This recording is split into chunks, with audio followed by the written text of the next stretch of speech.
ऐसा। जी। I think हम लोग यहाँ पे थे। हम्म। देखिए, उस दिन जो हमने पढ़ा था वो यही था कि just a quick recap, there are 78 total card, 78 में से 22 are basically major arcana cards, और 56 जो है वो होते हैं माइनर अरकाना कार्ड्स। माइनर। ठीक है, और 56 में से जो 40 है, दैट इज 1 to 10, चार सूट्स है बेसिकली। सो 1 to 10, 1 to 14 होते हैं सब में, लेकिन 1 to 10 तक नंबर्ड कार्ड्स होते हैं। और उसके बाद जो 11 12 13 14 जो होता है वो होता है एक पेज के नाम से। You can say that as page, knight, queen and king. तो ऐसे चार होते हैं वो, और ये कहीं ना कहीं रॉयल कोर्ट से डिनोट किए जाते हैं, रॉयल कोर्ट को दर्शाते हैं, दिखाते हैं। इसीलिए उनको कोर्ट कार्ड्स कहा जाता है। तो जस्ट फॉर द अंडरस्टैंडिंग सेक मैंने उसको थोड़ा सा अलग लिखा है, बिकॉज इसको जब हम पढ़ते हैं तो थोड़ा सा अलग तरीके से पढ़ते भी हैं। इसका पढ़ना भी थोड़ा डिफरेंट होता है। तो मेजर अरकाना हमारे मेजर लाइफ के इवेंट्स को दर्शाता है। हमारे जितने भी मेजर हैं लाइफ इवेंट्स हैं, डिवाइन आप बोल लीजिए, कि जो डिवाइन है, जो चीज होती ही होती है, जो हमारे लाइफ की बात है, पर्सनालिटी है, कैरेक्टर है, वो सारी चीजें मेजर अरकाना एक्चुअली दिखाता है। और माइनर जो होता है वो डेली लाइफ के चैलेंजेस दिखाएगा, शॉर्ट टर्म डिसीजंस दिखाएगा, और कोई भी चीज जो टेम्पररी हो इन नेचर। लाइक मैंने पहले भी एग्जांपल दिया था, career is something which represents major arcana, but job जो है दैट रिप्रेजेंट्स माइनर अरकाना, क्योंकि जॉब आपका टेम्पररी होता है, you can change a job. ठीक है, अब गवर्नमेंट सेक्टर में अगर रहेंगे तो डिफरेंट बात होती है, बट स्टिल इट इज, आप कह सकते हैं कि जॉब ही है वो at the end of the day. May be transferable है, ऐसा है, कोई ना कोई उसमें इम्पर्मानेंस तो है, somewhere it is like that. अब आप आज हम आ जाते हैं मेन हमारे मुद्दे पे कि भैया ये 78 कार्ड्स के चार सूट्स कौन से हैं। तो पहला जो है वो है पेंटिकल्स। जैसे मैंने उस दिन बताया था, there are 4 suits: pentacles, cups, swords और वॉन्ड्स। ये चार हमारे मेन एलिमेंट्स हैं या सूट्स हैं, और ये चार एलिमेंट्स को भी दर्शाते हैं। जो पेंटिकल्स है दैट रिप्रेजेंट्स अर्थ एलिमेंट, जो कप्स हैं that represents water element, sword जो है वो एयर एलिमेंट को दिखाता है, और वॉन्ड्स जो है वो फायर एलिमेंट को दिखाता है। और उस दिन मैंने बहुत सिंपल तरीके से समझाया था कि अर्थ और इन सब के जो एलिमेंट्स है, अर्थ एलिमेंट कैसे पेंटिकल से रिलेटेड है, वॉन्ड्स कैसे फायर से है। तो आई थिंक वो याद होगा। So I am not going to repeat again today. ठीक है, अगर नहीं है याद तो बता दीजिए, रिपीट करना है तो you can raise your hand, otherwise I am moving forward. ठीक है, ओके। सो जो पेंटिकल्स है उसमें आप जितनी भी प्रैक्टिकल चीजें, अब जब भी जो पेंटिकल्स के कार्ड आएंगे आपके पास, जब आप कार्ड्स निकालेंगे और पेंटिकल्स के कार्ड आते हैं तो वो क्या शो करेंगे, वो शो करेंगे कोई ना कोई प्रैक्टिकल, प्रैक्टिकल चीजें, प्रैक्टिकल या माइंड से रिलेटेड चीजें जो भी हमारे जिंदगी में एक्चुअली हो रही है। जैसे पैसा हमें चाहिए, it's a practicality of life, without money we cannot survive. तो पैसा जहां तक बात करेंगे तो वो मनी, एसेट्स, एसेट्स में प्रॉपर्टीज वगैरह भी आ गई, तो वो भी आप पेंटिकल से ही देखेंगे। ऑल अर्थली मैटर्स, अब अर्थली मैटर्स में आप कह सकते हैं कि कोई भी टाइप का, इवन जैसे कई बार लीगल चीजें आ जाती हैं, लीगल है कोई चीज, कोई डॉक्यूमेंटेशन के काम है, ये वो, तो ये भी सारे कहीं ना कहीं अर्थली मैटर्स हैं। तो ये अर्थली मैटर जितने भी होंगे छोटे मोटे, जो हमारे डेली ट्रांजैक्शन से रिलेटेड होते हैं, ये सब पेंटिकल्स में आएंगे। इसमें हम एफर्ट्स और हार्डवर्क भी डाल देते हैं, बिकॉज कहीं ना कहीं पैसे कमाने के लिए ही सारा हमें एफर्ट्स करना पड़ता है, हमारा हार्डवर्क चलता है।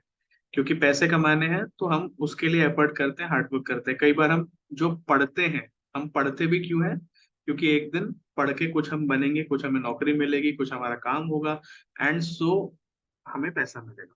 तो अल्टीमेटली हर चीज जहाँ पे पैसों से रिलेटेड है, और ये अर्थ एलिमेंट है। ठीक है, दूसरा जो है वो है कप्स। कप्स जो है वो वाटर एलिमेंट है, क्योंकि वाटर को आप कहाँ भर सकते हैं, इजीली आप कप में भर सकते हैं। तो इस तरह से आप याद रख सकते हैं कौन सा एलिमेंट है।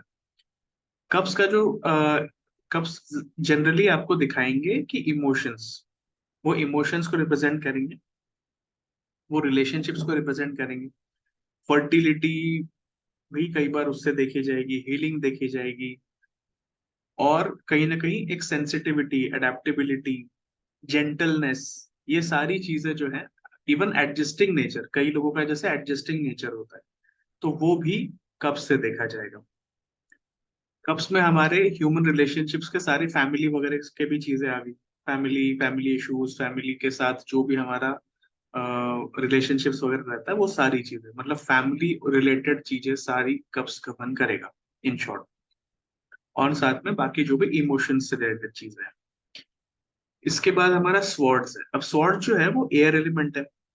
जो एयर एलिमेंट है स्वॉर्ड्स का, वो बेसिकली ये भी बताता है कि एयर यानी क्या है, एक तरह से आप इल्यूजन भी मान सकते हैं, क्योंकि इल्यूजन जो होता है वो कहीं ना कहीं हमें, हमारा जो इंटेलेक्ट है, that helps us to cut cut that illusion, and cut through करके हमें देखने में मदद करता है। So that is why swords also represent intellect, our intelligence, sometimes communication as well. ठीक है, कम्युनिकेशन हो गया, रीजन हो गया, जो भी हमारा रीजन एंड लॉजिक से रिलेटेड है, क्योंकि कोई भी चीज जो हम रीजन, लॉजिक, इन चीजों से रिलेट करेंगे वो हम दिमाग से ही सोचते हैं, बिकॉज उस वक्त हमारा हार्ट हम नहीं लगा रहे होते। We are not using our heart, we are just using our head. तो ये भी कह सकते हैं कि जिनमें आप अगर देखोगे कि ज्यादा स्वॉर्ड्स के कार्ड्स आ रहे हैं, वो लोग कई बार बहुत कैलकुलेटिव होते हैं, मैथमेटिकल भी होते हैं। मैथमेटिकल लोग, कैलकुलेटिव लोग, ये सारे स्वॉर्ड्स के आते हैं। कई सारे लोग जो स्ट्रैटेजीज बनाते हैं, बहुत सारी, बहुत सोचते हैं, बहुत सोच समझ के काम करते हैं, उनके लिए जब आप रीडिंग करोगे तब भी आपको स्वॉर्ड्स के कार्ड ज्यादा आएंगे। स्वॉर्ड्स कहीं ना कहीं एक तरह से दुधारी तलवार जैसे हम बोलते हैं, कि बोथ साइड, या टू एजेड स्वॉर्ड भी हम कई बार वो बोलते हैं। तो टू एजेड स्वॉर्ड इसलिए भी बोला जाता है because it needs to be handled with care. कहीं ना कहीं स्किल्स भी रिप्रेजेंट करता है। मैंने उस दिन बताया था, स्किल्ड लोग जो हैं वही स्वॉर्ड चला सकते हैं। सो स्किल्स, ये सारी चीजें, वोकेशन, अगर हम उसको और एग्जैक्ट करें तो वोकेशन। लेकिन जो वोकेशन है वो थोड़ा बहुत पेंटिकल से भी दिखाया जा सकता है, बिकॉज वो भी अर्निंग के हिसाब से हम उसको देखेंगे। तो थोड़ा सा यहाँ पे है कि पेंटिकल्स में भी आएगा स्वॉर्ड, और स्वॉर्ड में भी आएगा, वोकेशन की बात करेंगे तो। बट फिर भी स्किल्स की जहां तक बात है, वो हम स्वॉर्ड्स की बात करेंगे, स्वॉर्ड्स में ही उसको देखेंगे। इनफैक्ट लिमिटेशंस जो है वो भी हमारे स्वॉर्ड से हम देखते हैं। अब लिमिटेशंस क्यों देखते हैं, क्योंकि कई बार जो हमारे फियर्स होते हैं, कई बार हमारे फियर्स जो है वो भी स्वॉर्ड्स रिप्रेजेंट करता है, जो हमारे इनर फियर्स है। ये बहुत इंपॉर्टेंट चीज है, इसे जरूर से नोट करना कि इनर फियर्स जो है ना, ये भी स्वॉर्ड्स रिप्रेजेंट करते हैं। जो भी हमें 10 प्रकार के थॉट्स आते हैं, जैसे कि हम कोई भी काम करने जाए तो हमें 10 चीजें आती है दिमाग में कि करूँ कि नहीं करूँ, ऐसा हो गया तो, वैसा हो गया तो, मैं करूंगी तो ये तो नहीं होगा, मैं करूंगा तो वो तो नहीं होगा। ये सारा जो है, ये हमारे इनर फियर्स है, और कहीं ना कहीं ये सारा स्वॉर्ड्स ही दिखाते हैं। साथ में स्वॉर्ड्स का एक और काम है। अब देर इज अ रीजन कि हम बोलते हैं कि it can cut through the air, because it can also cut through the illusion, so that you can see the reality. और जहां पे हमारे इनर फियर्स है, तो इंटेलेक्ट रूपी जो स्वॉर्ड है हमारी, उसी से हम उस इनर फियर को काट के we can see the reality. ठीक है, तो इसीलिए भी स्वॉर्ड्स का आना कहीं ना कहीं इंपॉर्टेंट ये बताता है, गाइडेंस ये दिखाता है कि आपने अपने डर को छोड़ के, डर के आगे वो जो माउंटेन ड्यू का है ना, डर के आगे जीत है, तो वो कहीं ना कहीं स्वॉर्ड्स का है, डर के आगे जीत है। तो ये बताता है कि डर को छोड़ो, डर को काटो, और आगे बढ़ो।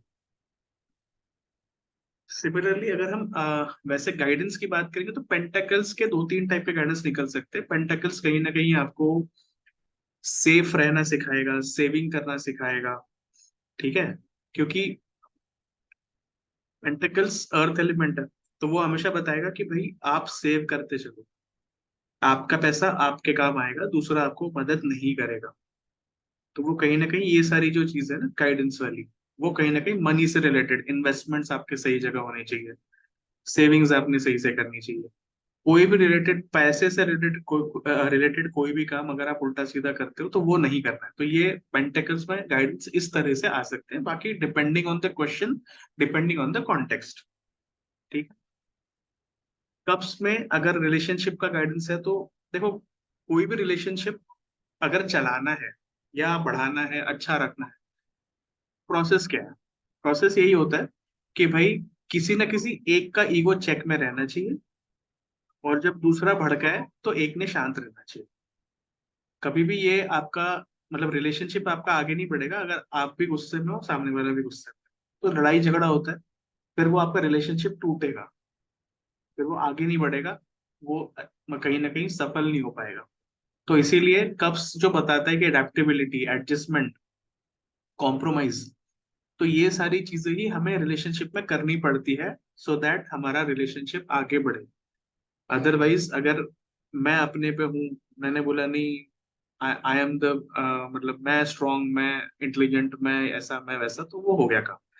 फिर अगला बोलता है मैं भी कोई कम नहीं, अगर आप वहां हो तो मैं भी यहाँ हूं, तो हो गया फिर। तो इस तरह से प्रॉब्लम आता है।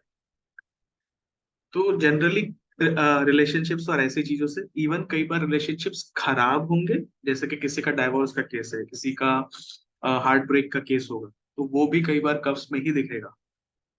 तो उसको भी फिर उस प्रकार की आप अकॉर्डिंगली गाइडेंस और एडवाइस आप दे सकते हैं।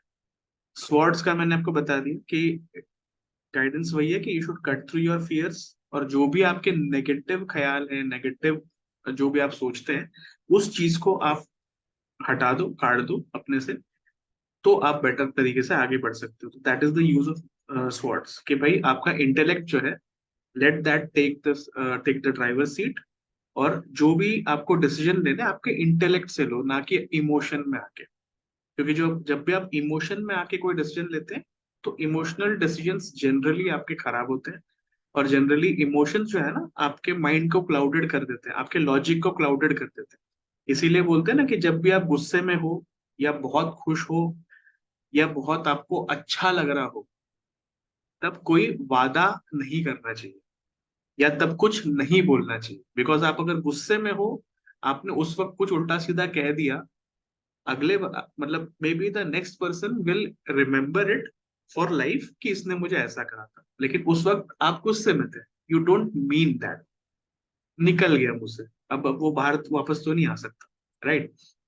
सिमिलरली जब आप बहुत खुश हैं, तो कभी भी किसी से वादा नहीं करना, क्योंकि जब आप खुश होगे तो आप वादे भी बड़े बड़े और शायद बहुत ज्यादा कर दोगे, जो आप कभी निभा भी नहीं पाओगे। और वो प्रॉमिस अगर ब्रेक होगा तो ट्रस्ट भी ब्रेक होता है। सो इसीलिए बहुत बड़े बड़े वादे नहीं करने। तो ये कहा जाता है कि जब भी आप खुश हो ज्यादा, तो आपने कोई वादे नहीं करने, हामी नहीं भरनी। क्योंकि अगर आप थोड़ा सा पीछे भी जाओगे इन द हिस्ट्री, आप देखोगे कि जनरली ऐसे वादे ही थे जिसके कारण प्रॉब्लम हुई। अगर छोटा सा एक बैक स्टोरी दूंगा, तो आप, अगर आपने महाभारत देखी है, अगर शुरुआत से महाभारत देखी होगी, तो महाभारत में क्या था कि पहला तो भरत जो राजा मेन था, वो छत्रपति राजा था। उसका उसके कई सारे वंशज हुए, कई सारे वंश हुए। उस वंशों के बाद आया शांतनु।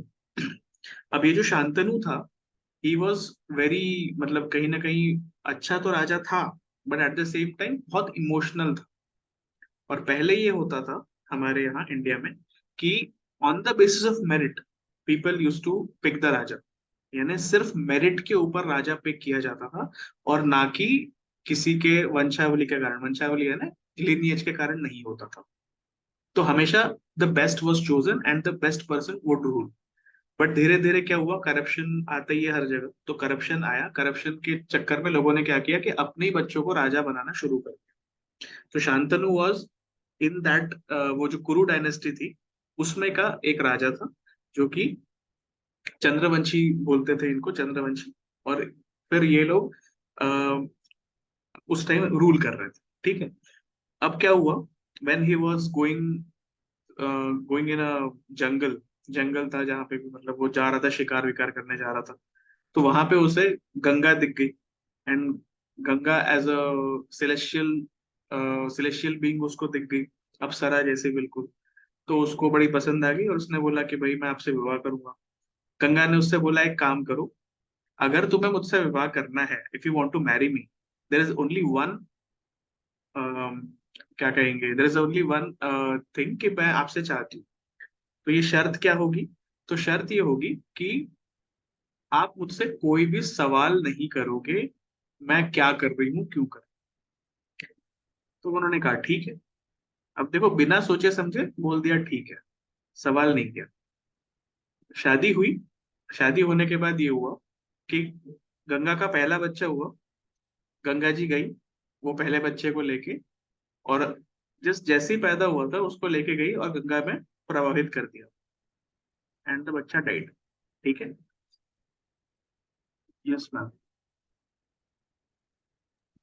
सर सॉरी, मेरा डिस्कनेक्ट हो गया था, अभी फिर से मैंने ज्वाइन किया सर। अच्छा अच्छा। वो कुछ आप राजा भरत बोल रहे थे, हाँ।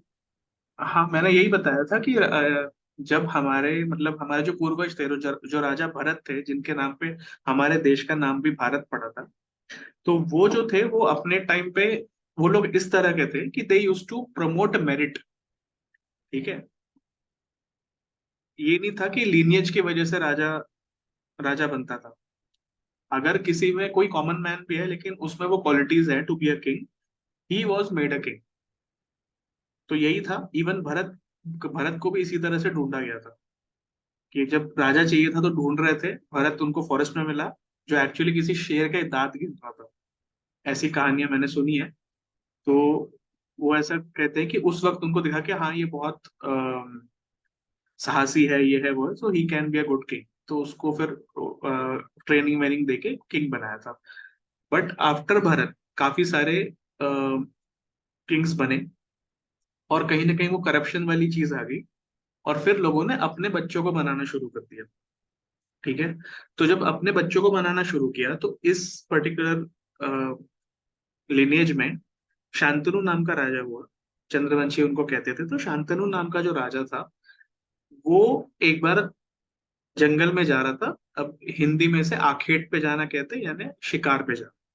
तो शिकार करने गया था, तो उसको वहां पे Ganga as a celestial princess या सेलेस्टियल अप्सरा टाइप की उसे गंगा वहां पे दिख गई। तो फिर उनको गंगा के ऊपर प्यार आ गया। अब उन्होंने बोला कि I want to marry you. ठीक है। अब जब गंगा ने उनको जब गंगा ने सुना कि ये मुझसे शादी करना चाहते, गंगा ने बोला सिर्फ एक मेरी शर्त है। द ओनली थिंग इज कि आप मुझसे कोई सवाल नहीं करोगे मैं क्यों कुछ कर रही हूँ, तो ही मैं आपसे शादी करूंगी, अदरवाइज मैं शादी नहीं करूँ। अब ये प्यार में इतने बह चुके थे कि इन्होंने बोला हाँ हाँ कोई दिक्कत नहीं, बिना सोचे समझे प्रॉमिस कर दिया। अब जब ये हुआ, इसका इम्पैक्ट देखो कैसा हुआ। इम्पैक्ट हुआ कि जब गंगा का पहला बेटा हुआ, तो मतलब जो भी बेटा हुआ बेटी हुई, बच्चा जो हुआ उसको उसने सीधे उठाया और गंगा जी में प्रवाहित प्रवाहित कर दिया। तो फर्स्ट डाइट दैट उस तरीके से। और उसी तरीके से दूसरा, तीसरा, चौथा, पांचवा, छठवां, सातवां, 7 बच्चे इसी तरह से। अब जब 8वां बच्चा वो उसी तरीके से मतलब प्रवाहित करने गई, तो इस बार शांतनु से रहा नहीं गया।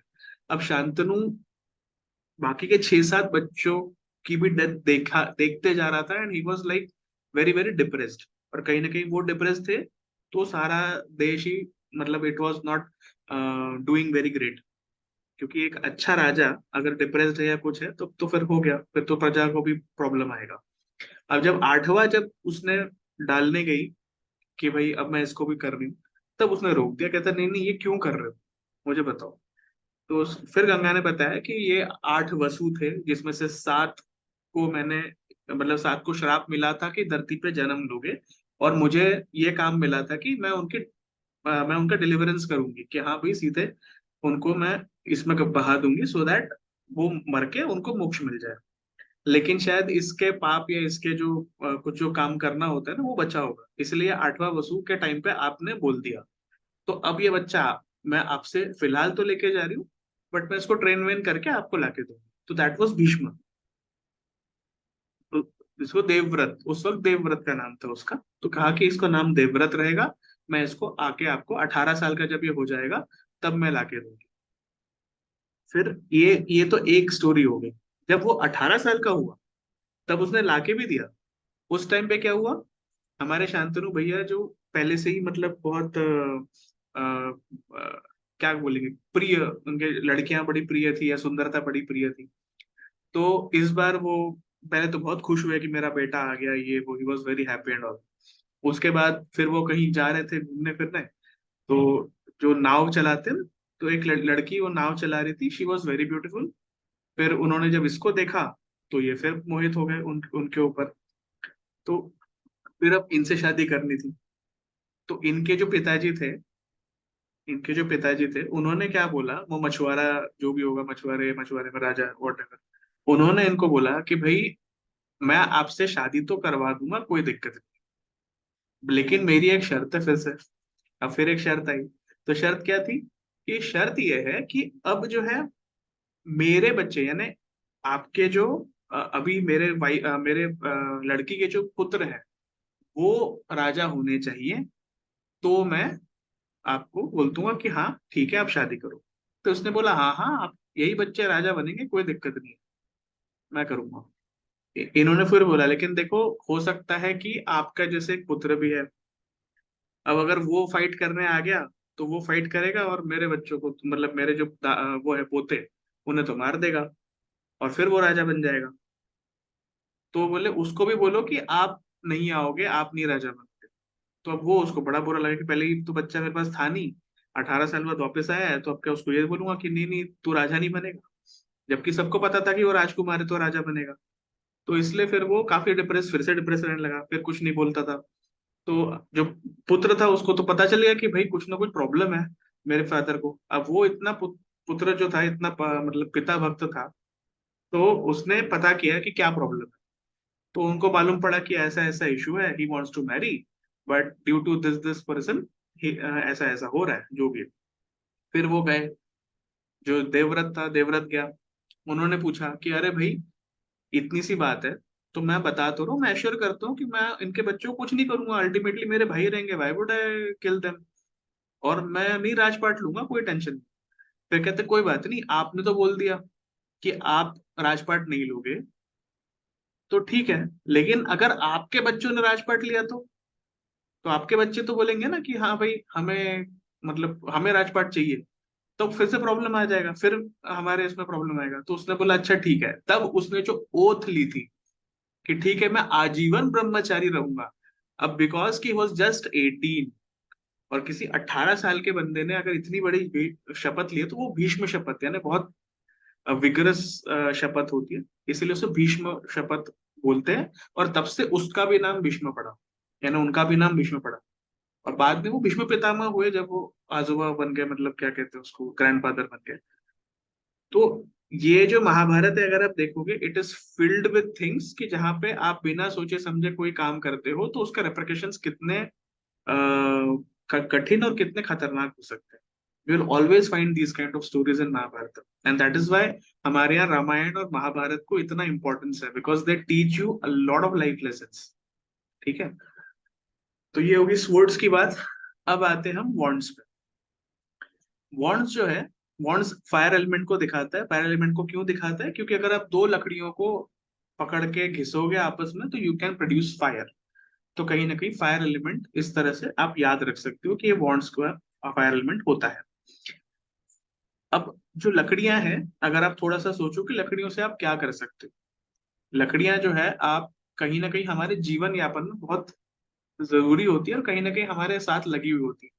अगर आपने कोई गाना सुना हो, बहुत पहले किसी ने गाया था कि लकड़ी लकड़ी, वो कोई तो गाना है, पता नहीं, I don't remember the person who सैंग that, but basically उस गाने में उसने बचपन से, जो हमारा पहला झूला वूला जो लकड़ी का होता था पहले, जब बच्चे को डालते हैं पालने में या बेड पे, तो वो भी लकड़ी का होता है।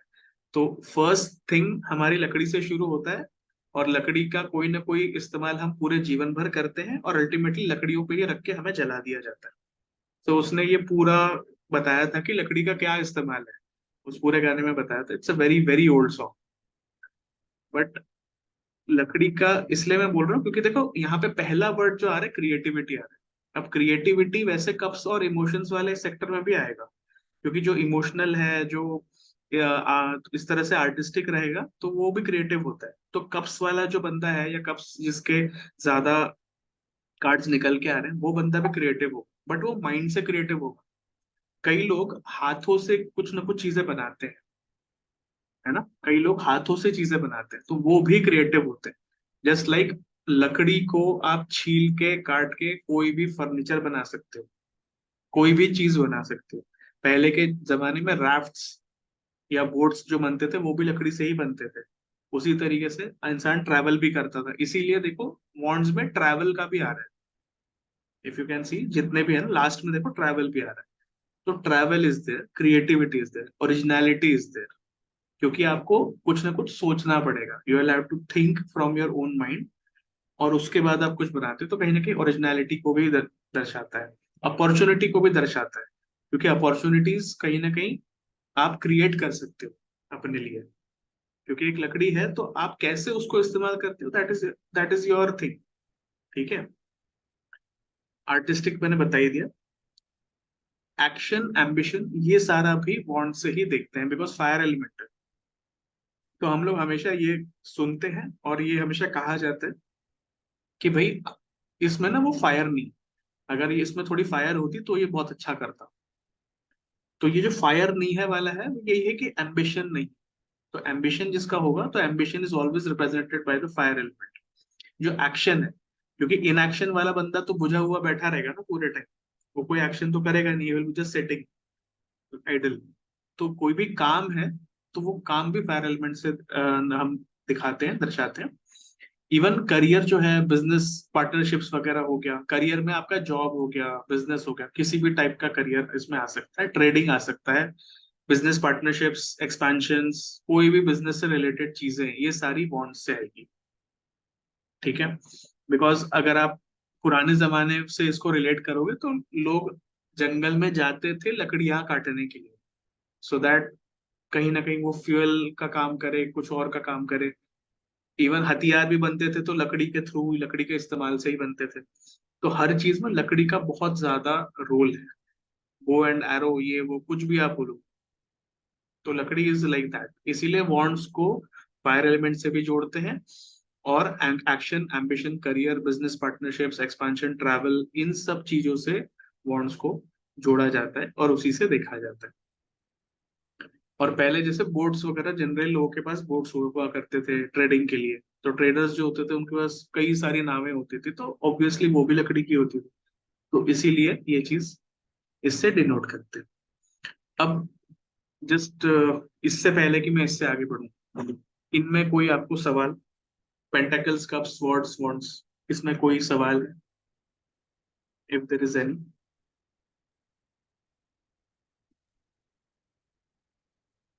सर ये जो शॉर्ट्स में आपने इनर फियर बोला था, हाँ तो जी, ये भी तो इमोशंस में ही आएगा। जैसे जो हमारे अंदर डर होते हैं वो जी मैम। इमोशन से ही कनेक्टेड होते हैं। Fear, fear is an emotion, but वही है कि ऐसा नहीं कह सकते कि आप सब एक जैसे हैं।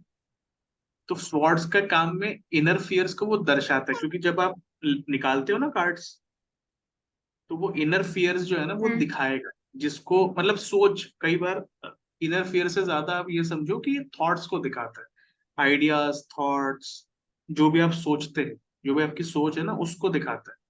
तो अगर आपकी नेगेटिव थिंकिंग है तो वो उसको दिखाएगा कि ये नेगेटिव थिंकर है, ये नेगेटिव सोचता है, ये डिप्रेस्ड बंदा है, इसके दिमाग में हमेशा नेगेटिव थिंकिंग होती है।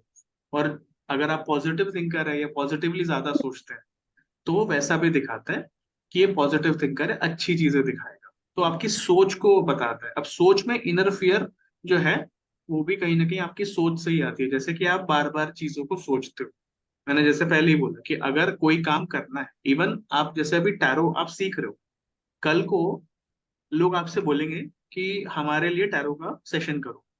अगर अच्छे से नहीं आता, या कहीं ना कहीं आता भी है लेकिन फिर भी एक नर्वसनेस होती है, तो आप क्या सोचोगे, मैं करूँ कि नहीं करूँ, पैसे लूं या ना लूं, मैं सही नहीं बता पाई तो, मेरा प्रेडिक्शन गलत हो गया तो, वो मेरे पे हंसेगा तो। ये जो है ना, अब भले ये इमोशन से आ रहा है, फियर एक इमोशन है, मगर ये इतने सारे thoughts, this is what swords represent. कि आपके सेल्फ डाउटिंग थॉट्स है। तो this is how inner fear can be associated with thought with swords. ठीक है, basically they are thoughts. Sir जो थोड़ा। क्लाइंट आते हैं हमारे पास, जो क्लाइंट आते हैं तो हाँ वो जी। आप उनसे कार्ड चूज करने के लिए बोलते हैं या उनके बिहाफ पे खुद चूज करते हैं? क्योंकि मैंने कभी देखा नहीं है ऐसा कुछ होते हुए। ऐसा कुछ होते हुए? मतलब मतलब। कार्ड्स वगैरह ये सब टैरो का कभी देखा नहीं है कि अच्छा अच्छा मतलब अच्छा। सेशन होते हुए। ओके तो ओके। आप मतलब ये पूछ रही थी मैं कि क्लाइंट कार्ड चूज करता है या हम आप ही? देखिए कैसा है कि कुछ लोगों को, मतलब there are some readers who would like other people to pick their cards। ठीक है, वो चाहते हैं कि दूसरे उठाएं, बिकॉज कहीं ना कहीं ना दूसरों का इन्वॉल्वमेंट होता है। ठीक है, तो अगर दूसरे का इन्वॉल्वमेंट हो गया तो ऑब्वियसली उनको भी अच्छा लगेगा कि हाँ हमने कुछ किया। तो वो इसलिए कहते हैं कि आओ अपना कार्ड खुद उठाओ, फिर वो इंटरप्रेट करता है, जो रीडर होता है वो इंटरप्रेट करता है, उसको बताता है। अब दूसरे कुछ लोग भी ऐसे हैं जो ये कहते हैं कि यार मैंने अगर दूसरों को हाथ लगाने दिया तो कहीं ना कहीं उनकी एनर्जीज कई बार नेगेटिव होती है, कई बार कैसी होती है, तो वो एनर्जीज में मिक्स होती है कार्ड में। तो वो चाहते हैं कि मैं खुद ही उठाऊं। तो ठीक जब है। तक उनकी एनर्जी नहीं आपको नहीं आएगी आपकी तरफ, तो तब तक आप उनका कैसे समझेंगे कि उनकी लाइफ में क्या नहीं चल नहीं, मैं रहा आपको है? मैं कार्ड्स आपको कैसे नहीं नहीं, कार्ड्स पिक करें? देखो टैरो तो जो एक या दो लोग बैठ गए ना सामने टैरो के, वो तो तुरंत एनर्जी कैप्चर कर लेता है द मोमेंट ऑनलाइन? आप उसको। ऑनलाइन भी मैडम, मैंने पता नहीं अभी तक 99% या 98% मैंने टैरो जो किया है वो ऑनलाइन ही करा है।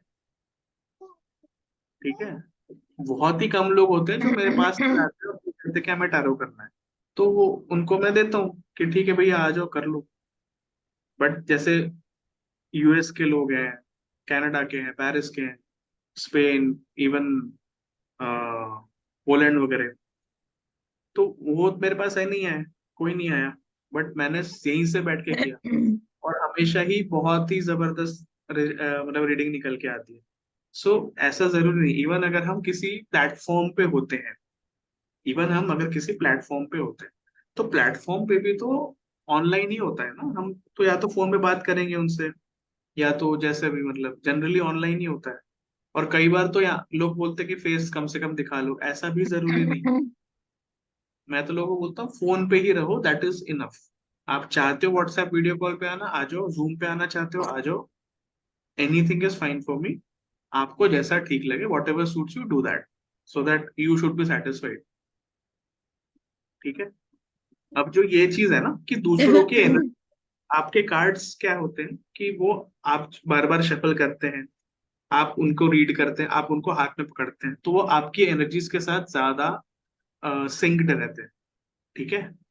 The moment you allow other people to handle those cards, या कोई उठा ले, कोई कुछ देख ले, तो उनकी एनर्जीज भी उसमें कैप्चर करने लगेगी।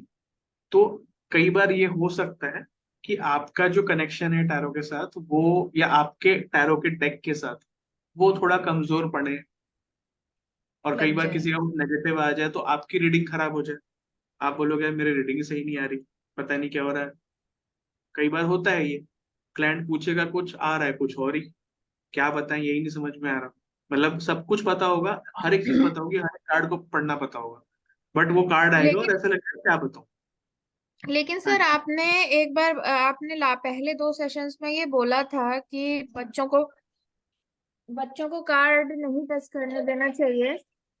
हम्म, सर एक सेकंड में क्योंकि किसी की भी नेगेटिव एनर्जी बच्चों के में आ सकती है। तो जब तक जी, आपके क्लाइंट ने कार्ड को टच नहीं किया है तब हम्म। तक वो नेगेटिव एनर्जी उसमें आएगी कैसे? और जब जब आप खुद ही अपना कार्ड चूज करेंगे, जैसे ये दोनों बातें थोड़ी सी मुझे कॉन्ट्रडिक्टली लग रही थी, इसलिए मैंने पूछा। ठीक है, देखो अगर मैं रीडिंग कर रहा हूँ किसी की, भले ही कोई उसे टच नहीं कर रहा, अच्छा। लेकिन आप जब अपना सवाल कर रहे हो तो टैरो कार्ड आपको सही जवाब तो दे रहा है ना। मैं रीड कर रहा हूँ भली, लेकिन मैं तो वही रीड कर रहा हूँ जो मुझे टैरो दिखाएगा। मैं अपने मन से तो कोई रीडिंग कर नहीं सकता हूँ। कुछ ना कुछ टैरो दिखा रहा है, मैं तभी बता रहा हूँ। तो टैरो दिखा कैसे रहे सही? क्योंकि वो उसके सामने वाले के एनर्जी को भी पकड़ रहा है।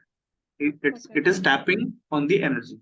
तो वो जितनी एनीवे रीडिंग आप करते जाओगे ना, तो उसकी सामने वाले की रीडिंग, या सॉरी, सामने वाले की जो एनर्जी है ना, उस एनर्जी को टैरो पकड़ेगा, एनी हाउ पकड़ेगा।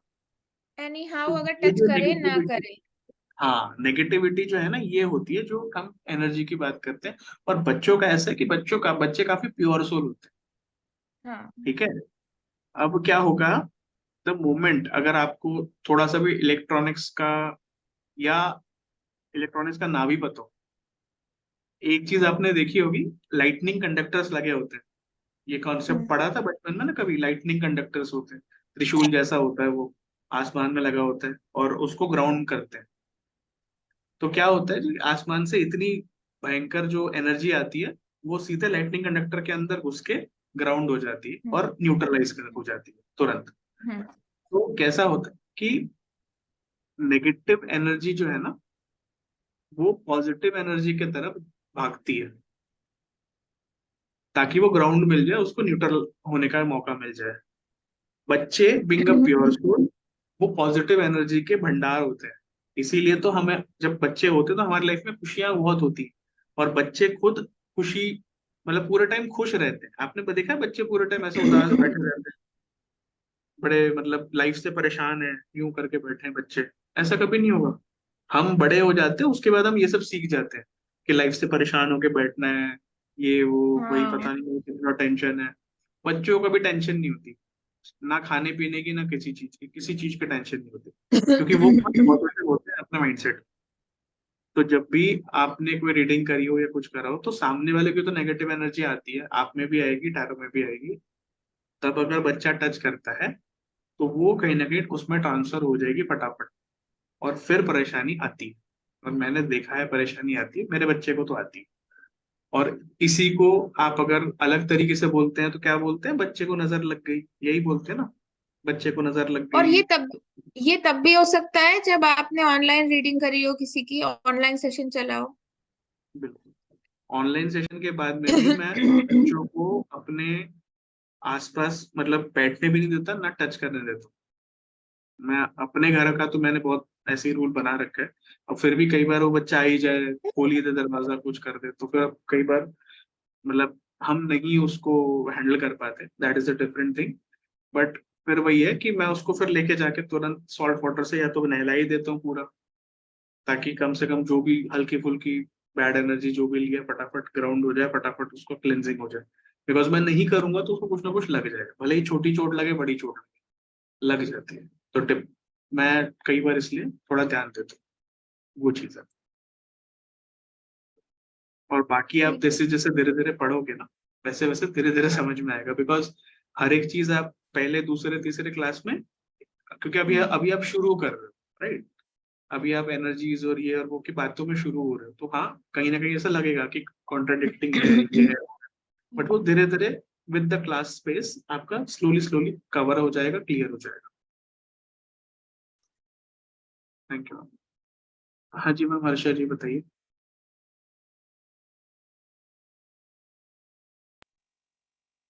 सर जैसे आपने बोला ये स्वॉर्ड्स का एयर एलिमेंट, तो हम्म। ये इल्यूशंस को कट करता है, राइट? यस। इल्यूशंस को कट करता है। यस। क्योंकि जी सर। इल्यूजन क्या नहीं। होता है, हवा ही होती है ना, मतलब कुछ तो होता नहीं है इल्यूजन में, तो कुछ है ही नहीं। या तो हवाई किले, हम लोग हमेशा क्या कहते हैं, हम हवाई किले बनाते हैं। तो हवाई किले बनाना भी एक तरह से ख्याली पुलाव बनाना, हवाई किले बनाना, this is also an illusion. कि हम बस हवाई बातें, कई लोग होते हैं ना, कहीं हवाबाजी करता है ये, मतलब इधर उधर की बातें करता रहता है, खूब फेंकता रहता है।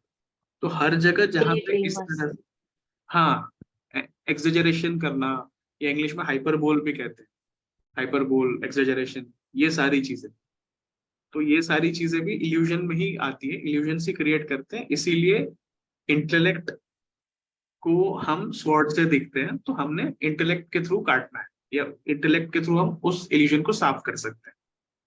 तो वही चीज है। जी सर।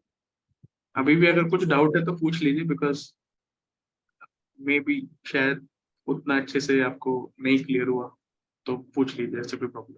नहीं सर, वो स्पोर्ट्स मतलब प्रैक्टिकल लाइफ में आओ, सपनों की दुनिया से बाहर निकलो और जो करना है move a step ahead towards practical life में प्रैक्टिकलिटी। वो नहीं है, बट आपकी थॉट्स है, लॉजिक। अगर आप, जैसे हम जब जस्टिस का कार्ड देखेंगे, जस्टिस का जो कार्ड होता है, या जस्टिस की जो देवी है, आपने हमेशा देखा होगा, उसके हाथ में एक तलवार होती है, हाँ। देखा है? कानून की देवी के हाथ में एक तलवार होती है और एक तराजू होता है। तो तलवार जो है वो कहीं ना कहीं जस्टिस, क्योंकि लॉजिक, तलवार को लॉजिक ही समझ में आता है और कुछ नहीं समझ में आता। तलवार कभी भी चलने हाँ। से पहले दया माया नहीं करेगी, किसको काट रही है नहीं देखेगी, hmm. It will just do its job to the perfect. तो हम लॉजिक, रीजन, ये सारी चीजें, इवन करेज, ये सारी चीजें हम स्वॉर्ड्स से देखते हैं। और हमारे जो भी आइडियाज है, इंटेलेक्ट है, ये सारा स्वॉर्ड्स है। जी सर। ओके, तो चले आगे।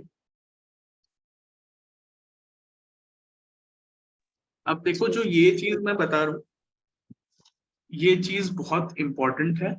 हो सकता है अभी इनिशियली समझ में ना आए, बट मैंने डाल दिया, और मैं ये स्लाइड्स भी आपसे शेयर करूंगा, so that you will have it, क्योंकि ये थोड़ा सा ऐसा है ना कि ये समझ में नहीं आता जल्दी। अब जो ये सूट्स है ना, अगर ये सेम सूट के होंगे, जैसे कि पेंटिकल्स है, एक कार्ड निकला है पेंटिकल्स का, दूसरा भी कार्ड आ गया, आपने मान लो 3-4 कार्ड निकाले, और ये चारों कार्ड आपके पेंटिकल्स के हैं, सो वो दिखाएगा कि वो एक दूसरे को स्ट्रेंथन कर रहे हैं, मतलब जो पेंटिकल्स की क्वालिटीज है उसको वो स्ट्रेंथन कर रहा है। ठीक है, हर कार्ड एक दूसरे को सपोर्ट कर रहा है, ताकत दे रहा है। ठीक है, अब इसमें एक और चीज है कि फायर एंड एयर, ये जो एलिमेंट है ना, ये एक्टिव होता है काफी, ये एक्टिव एलिमेंट्स है, इसको हम एक्टिव बोलेंगे। एंड वाटर एंड अर्थ जो है ये पैसिव। ठीक है, क्योंकि फायर जो है वो भी कहीं ना कहीं, मतलब हमने बोला ही है कि भाई एम्बिशन, एक्शन, ये सारी चीजें। और इसके अपोजिट में आ जाओगे तो सीधे सीधे इनएक्शन, यूं बैठा है कोई, काम ही नहीं कर रहा है, तो या तो वो अर्थ एलिमेंट का होगा कि मूव मूव ही नहीं कर रहा, या मूव कर भी रहा है तो लेकिन इमोशनल है, कोई दुखी है, तो वो भी ऐसा बैठा रहेगा। ठीक है, तो इस तरीके से आप समझ सकते हो कि वो एक्शन नहीं लेगा, तो इसीलिए वो passive. And fire and air are active. तो फायर एयर एक्टिव है, that is why they support each other. ठीक है, ये टैरो में बहुत कम लोग आपको बताएंगे, इसलिए मैं बता रहा हूँ, थोड़ा सा ध्यान देना, क्योंकि बाद में जब रीडिंग करोगे इसका बहुत सपोर्ट मिलेगा आपको। ठीक है, water and earth are passive, they also support each other. यहाँ तक तो मेरे ख्याल से इजी है, क्लियर है, कि दो अगर सेम सूट के आ गए, सेम सेम सूट का, यानी जैसे पेंटिकल्स के 3-4 आ गए, कप्स के 3-4 आ गए एक साथ, तो वो एक दूसरे को स्ट्रेंथ प्रोवाइड कर रहे हैं। ठीक है, fire and air are active, इनको एक्टिव बोलेंगे। Water and earth are passive, कोई भी अगर एक्टिव एक्टिव साथ में आएंगे तो एक दूसरे को सपोर्ट करेंगे, पैसिव पैसिव साथ में आएंगे तो वो एक दूसरे को सपोर्ट करेंगे। ठीक है, इसके अलावा अगर बात करेंगे कि फायर एंड वाटर, जैसे ये आपस में एनिमीज है, अगर फायर हम वाटर के नीचे लगा दे तो वो गर्म करके उड़ा देगा, अगर हमने फायर पे वैसे पानी डाल दिया तो फायर को बुझा देगा। पानी। तो वो एक दूसरे को खत्म कर देते हैं, तो that is why they are enemies, so they weaken each other. And similarly air and earth, क्योंकि जब हवा चलती है तो वो अर्थ को भी उठा के लेके जाती है, इसीलिए तो धूल भरी आंधियां चलती है, देखो आपने कभी देखा होगा, धूल भरी आंधियां चलती है, तो वो अर्थ को उठा के लेके जाकर डिस्प्लेस कर देती है। अर्थ का काम क्या है? डिस्प्लेस ना होना। एयर का करता है उसको उठा के डिस्प्लेस कर देता है, तो वो उसको बिल्कुल पसंद। But at the same time earth का एक और अ, स्वरूप होता है, पहाड़, चट्टान, ये सारी चीजें, बिग हिल्स हो गए, ऐसे माउंटेन्स हो गए, तो हवा चाहे कितनी चल जाए, माउंटेन्स को कभी भी हिला नहीं सकती, ना माउंटेन को, ना कई बार हिल्स को भी नहीं हिला सकती। तो इसीलिए कहीं ना कहीं इस तरह की चीजें हैं कि ये दोनों भी थोड़े से एनिमीज जैसे ही बिहेव करते हैं, and that is why they will weaken each other. They will not strengthen, they will not support, but they will weaken each other.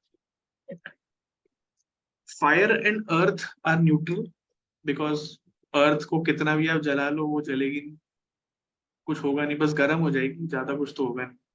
तो इसीलिए वो न्यूट्रल होता है। एंड एयर एंड वाटर का भी वैसे ही होता है, तो वो भी काफी हद तक न्यूट्रल ही होते हैं, वो एक दूसरे को कोई ज्यादा हानि पहुंचा नहीं सकते एक तरह से, तो वो न्यूट्रल होते हैं।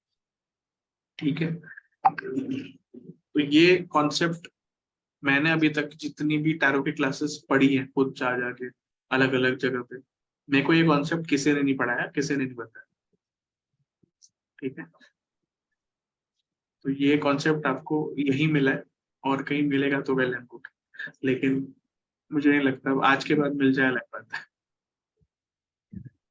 अब इसी में थोड़ा हम आगे चलेंगे। इस एक्चुअली ये टॉपिक बहुत बड़ा है, इसको हम और बहुत लेके जा सकते हैं, लेकिन अभी क्योंकि बिगिनिंग है तो इसको बस मैं इंट्रोड्यूस कर रहा हूँ यहाँ पे।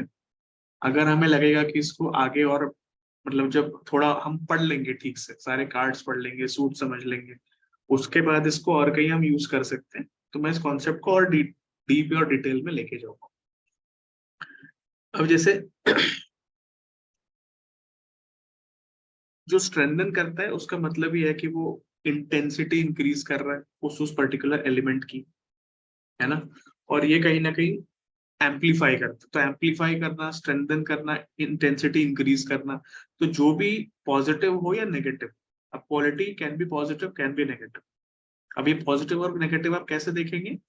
मान लो अगर आप जैसे कलर्स, अगर एकदम सिंपल एग्जांपल ले लेते हैं कि अगर हमारे पास हमने 4 कार्ड निकाले, चारों कार्ड या 3 कार्ड कम से कम पूरे ब्लैक ब्लैक टाइप के आए हुए हैं, यानी ब्लैक कलर बहुत डोमिनेंट है 3 इसमें। तो ब्लैक कलर कहीं ना कहीं क्या दिखाता है? अगर हम कलर थियरी के हिसाब से बात करें तो थोड़ा सा ग्लूमीनेस दिखाएगा, सैडनेस दिखाएगा, नेगेटिविटी दिखाएगा, कहीं ना कहीं वो चीज आती है। तो वो चीज उसमें आ रही है। तो अब अगर नेगेटिविटी है तो ये एक तरह से नेगेटिव क्वालिटीज दिखा रहा है, तो वो उसको कहीं ना कहीं एनहांस कर रहा है। तो स्ट्रेंथन का मतलब वही हो गया कि आप उस तरीके से उसको यूज करोगे।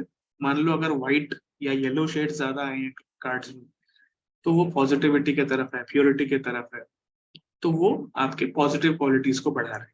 ठीक है, सपोर्ट का मतलब वही है कि एक तरह से कोलैबोरेटिव रिलेशनशिप है, वो एक दूसरे के पूरक कह सकते हैं, एक दूसरे को मदद करेंगे, कहीं ना कहीं सपोर्ट करेंगे एक दूसरे के ऊपर, मतलब बिल्डिंग ब्लॉक्स, तो एक तरह से बिल्डिंग ब्लॉक्स रहेंगे।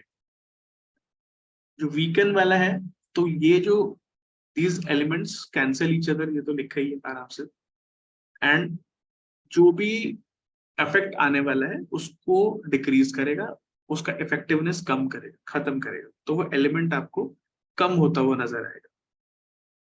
अब ये जब हम जो एक्चुअल रीडिंग करेंगे तो हमें ध्यान रखना होगा कि ये हम किस तरह से यूज करते हैं। अभी तो हम जैसे थियरी में पढ़ लिया, जब हम इसको डालेंगे ना तब आपको इसके ज्यादा अच्छी चीजें दिखाई देंगी। So they don't affect one another, वो एक बात है जहाँ पे न्यूट्रल आ गया, तो न्यूट्रल का तो कोई टेंशन नहीं, न्यूट्रल का सोचने की भी जरूरत नहीं। तो मेरे ख्याल से स्ट्रेंथन और वीकन अगर ये 2 चीजें भी आपने ध्यान में रख ली तो भी काफी अच्छा रहेगा कहीं ना कहीं। तो ये चीज है। अब जो है हम, एक सेकेंड,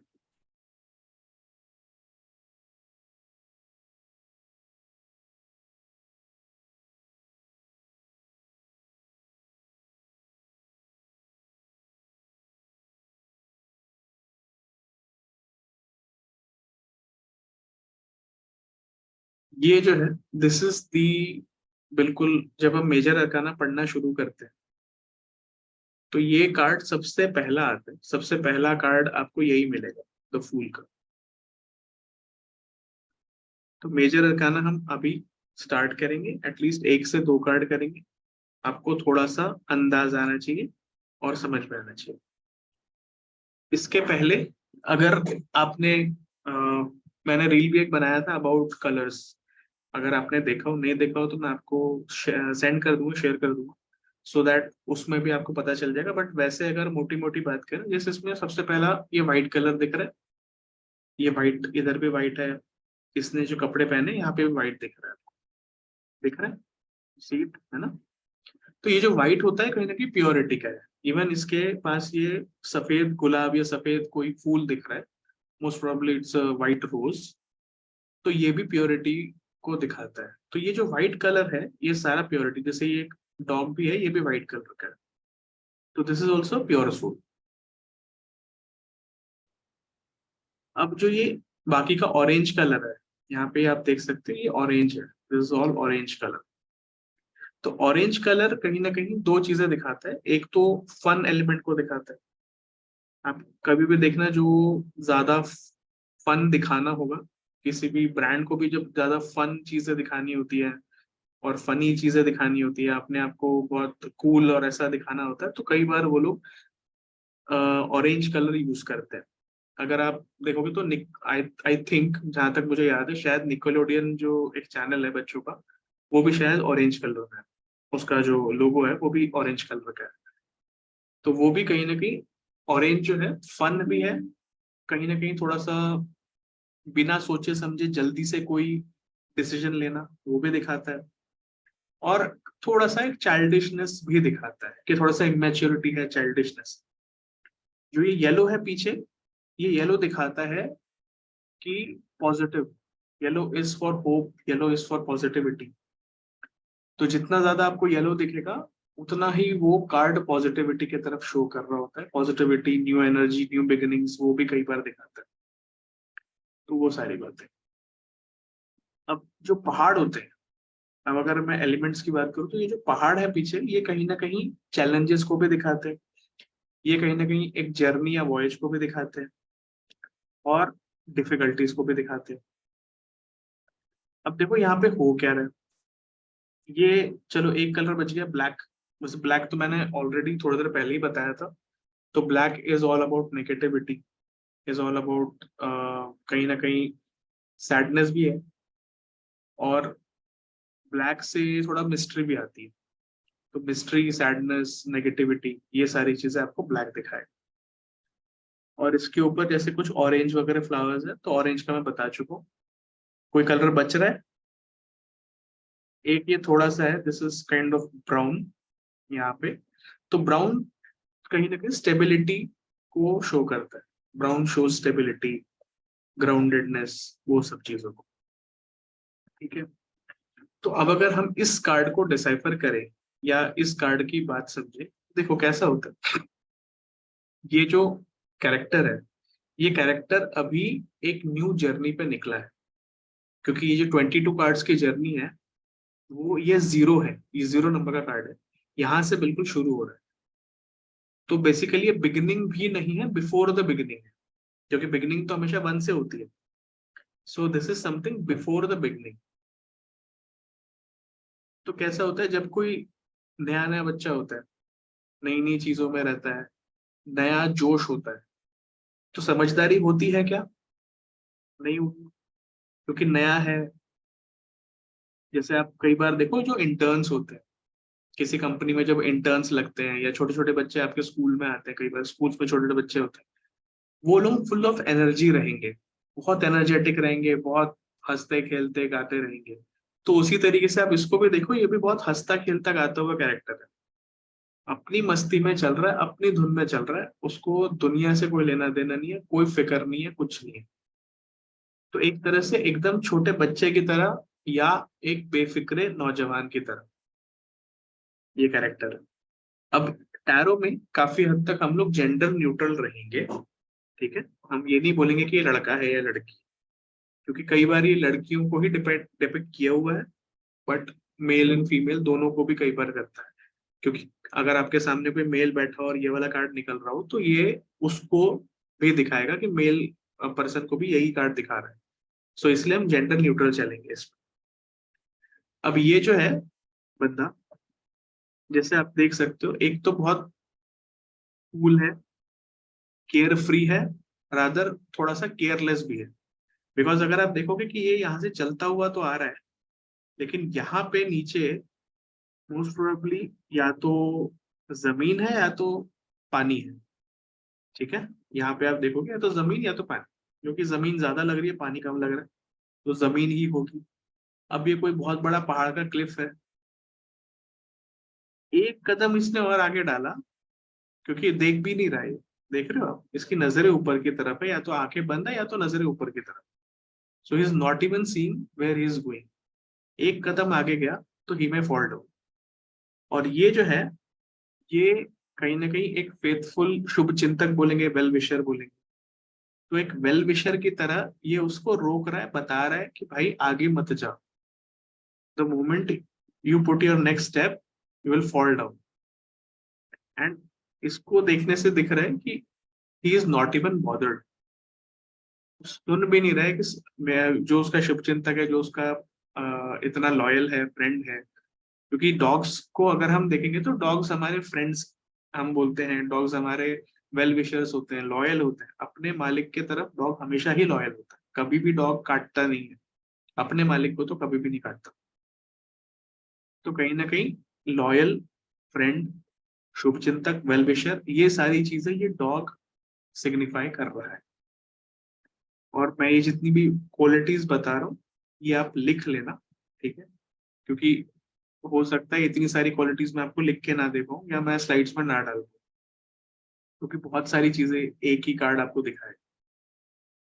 और इस कार्ड को हम एक बार फिर से नेक्स्ट क्लास में भी करेंगे, भले ही थोड़ा सा शॉर्ट करेंगे, जैसे आज शॉर्ट में हमने रिवीजन की थी वैसे एक छोटी सी रिवीजन में कराऊंगा।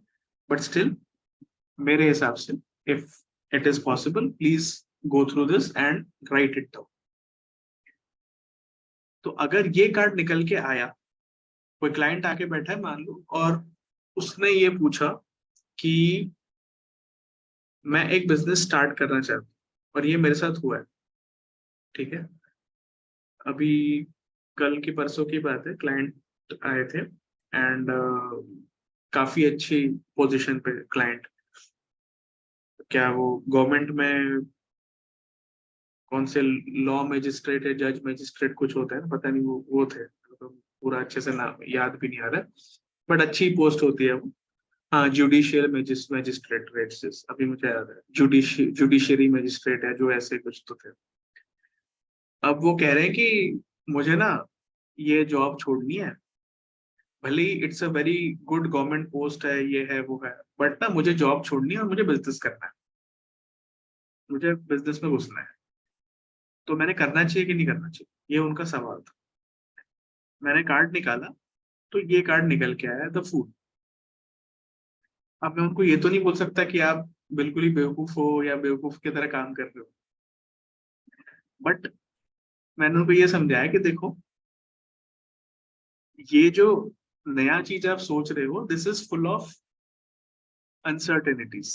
क्योंकि अगर ये कोई नई जर्नी पर निकला है, तो पहली चीज क्या है कि अनसर्टन होता है हर चीज। जब आप किसी नई जगह पे जाने को निकलते हो, आपको पता नहीं कहाँ जा रहे हो, क्या कर रहे हो, obviously there will be lot of uncertainty that is there, ठीक है।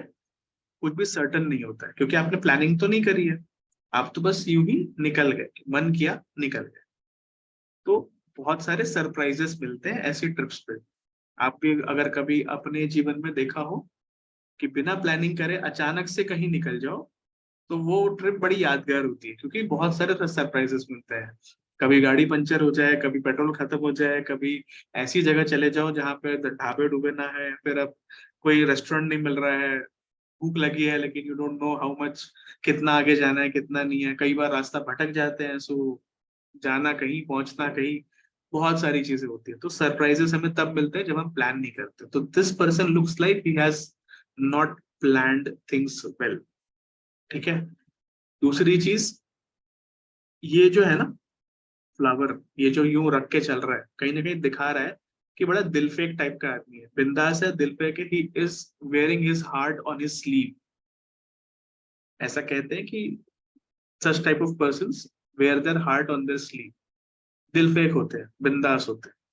अब दिलफेक है, बिंदास है, अच्छी बात है, बट यहाँ पे वो चीज नेगेटिवली उसको अफेक्ट कर सकती है, बिकॉज ध्यान नहीं देगा, केयरलेस रहेगा, तो he might face some music जो उसको उस वक्त नहीं चाहिए रहेगा, but he might face some music.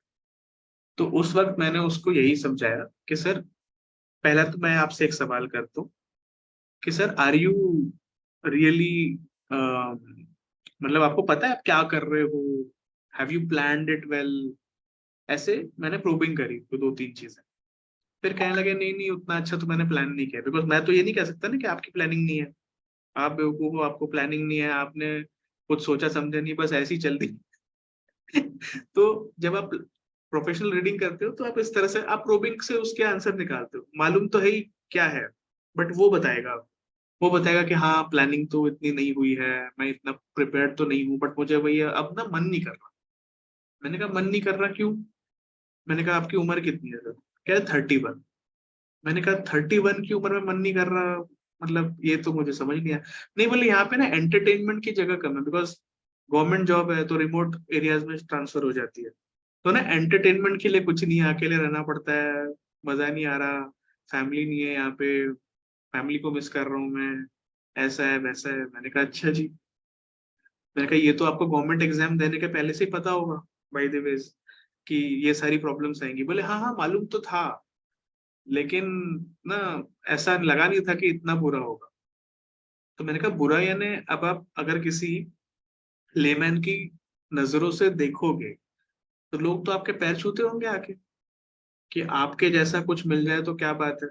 हाँ बोले वो तो। मैं कहा सर आपकी फैन फॉलोइंग तो बहुत होगी, बहुत लोग आपको जी सर करते होंगे, आगे पीछे घूमते होंगे। कहते हाँ हाँ बिल्कुल। मैंने कहा जब ये सारी चीजें हैं तो ये सारी तो आपकी गवर्नमेंट जॉब की वजह से है ना। आप अगर एक बिजनेस बना भी लोगे तो भी ये सारी चीजें मिलने में शायद 10 साल लग जाए, लेकिन गवर्नमेंट जॉब के डे वन पे आपको ये सब चीजें ऑलरेडी अवेलेबल है। फिर मैंने उनसे पूछा क्या कोई ऐसा है जो आपकी फैमिली या फ्रेंड्स में है जो काफी क्लोज है आपके, और मोस्ट प्रोबेबली आपको मना ही कर रहा हो या आप कह रहा हो कि please think over it again.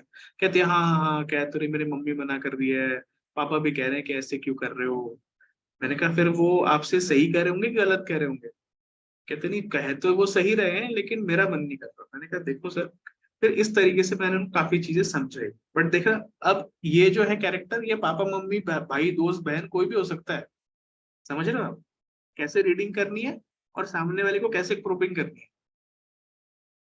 अब इसमें से जो भी चीजें आपको फर्स्ट दिखाई देती हैं, आप सारी चीजें पढ़ के सारी चीजों को आप प्रोबिंग के थ्रू, या तो if you are confident enough आप सीधे सीधे बोल सकते हो। जैसे अब मुझे पता था कि जुडिशियल मैजिस्ट्रेट है तो इसका ईगो बहुत हाई है, इसका सन बहुत उच्च का होगा, इसका सन बहुत स्ट्रांग होगा, तभी ये गवर्नमेंट में लगा हुआ है इतने अर्ली एज में। और जब इसका सन अच्छा है और सब है तो कहीं ना कहीं ईगो भी बहुत होगा इसके, तो मतलब सर पे चढ़ी होंगी सारी चीजें, और ईगो को मैंने हर्ट कर दिया तो दिक्कत है। तो इसीलिए मैंने उससे प्यार से बात करी, सब सब मैं उससे प्रोबिंग से ही निकलवाया, क्योंकि मैं उसको जहां बोलूंगा कि boss you are doing a mistake, this is a foolish thing that you are doing, वो उसी टाइम बोलेगा सर मेरे को नहीं करना आपसे सेशन। ठीक है। सो इस तरीके से आपको साइकोलॉजी भी पता होनी चाहिए थोड़ी सी कि आप किससे बात कर रहे हो, who is the person that is taking the sessions, और इसीलिए आपको उस तरीके से बात करनी है। So sometimes probing is good. कुछ लोग होते हैं जिनको आपको बताना पड़ेगा कि नो यू आर रॉन्ग, कई बार ये बताना पड़ता है। कई बार कोई और स्मार्ट आ जाते हैं बहुत ज्यादा। अब देखो फर्क होता है, किसी का ईगो ज्यादा होता है, वो एक अलग इंसान है।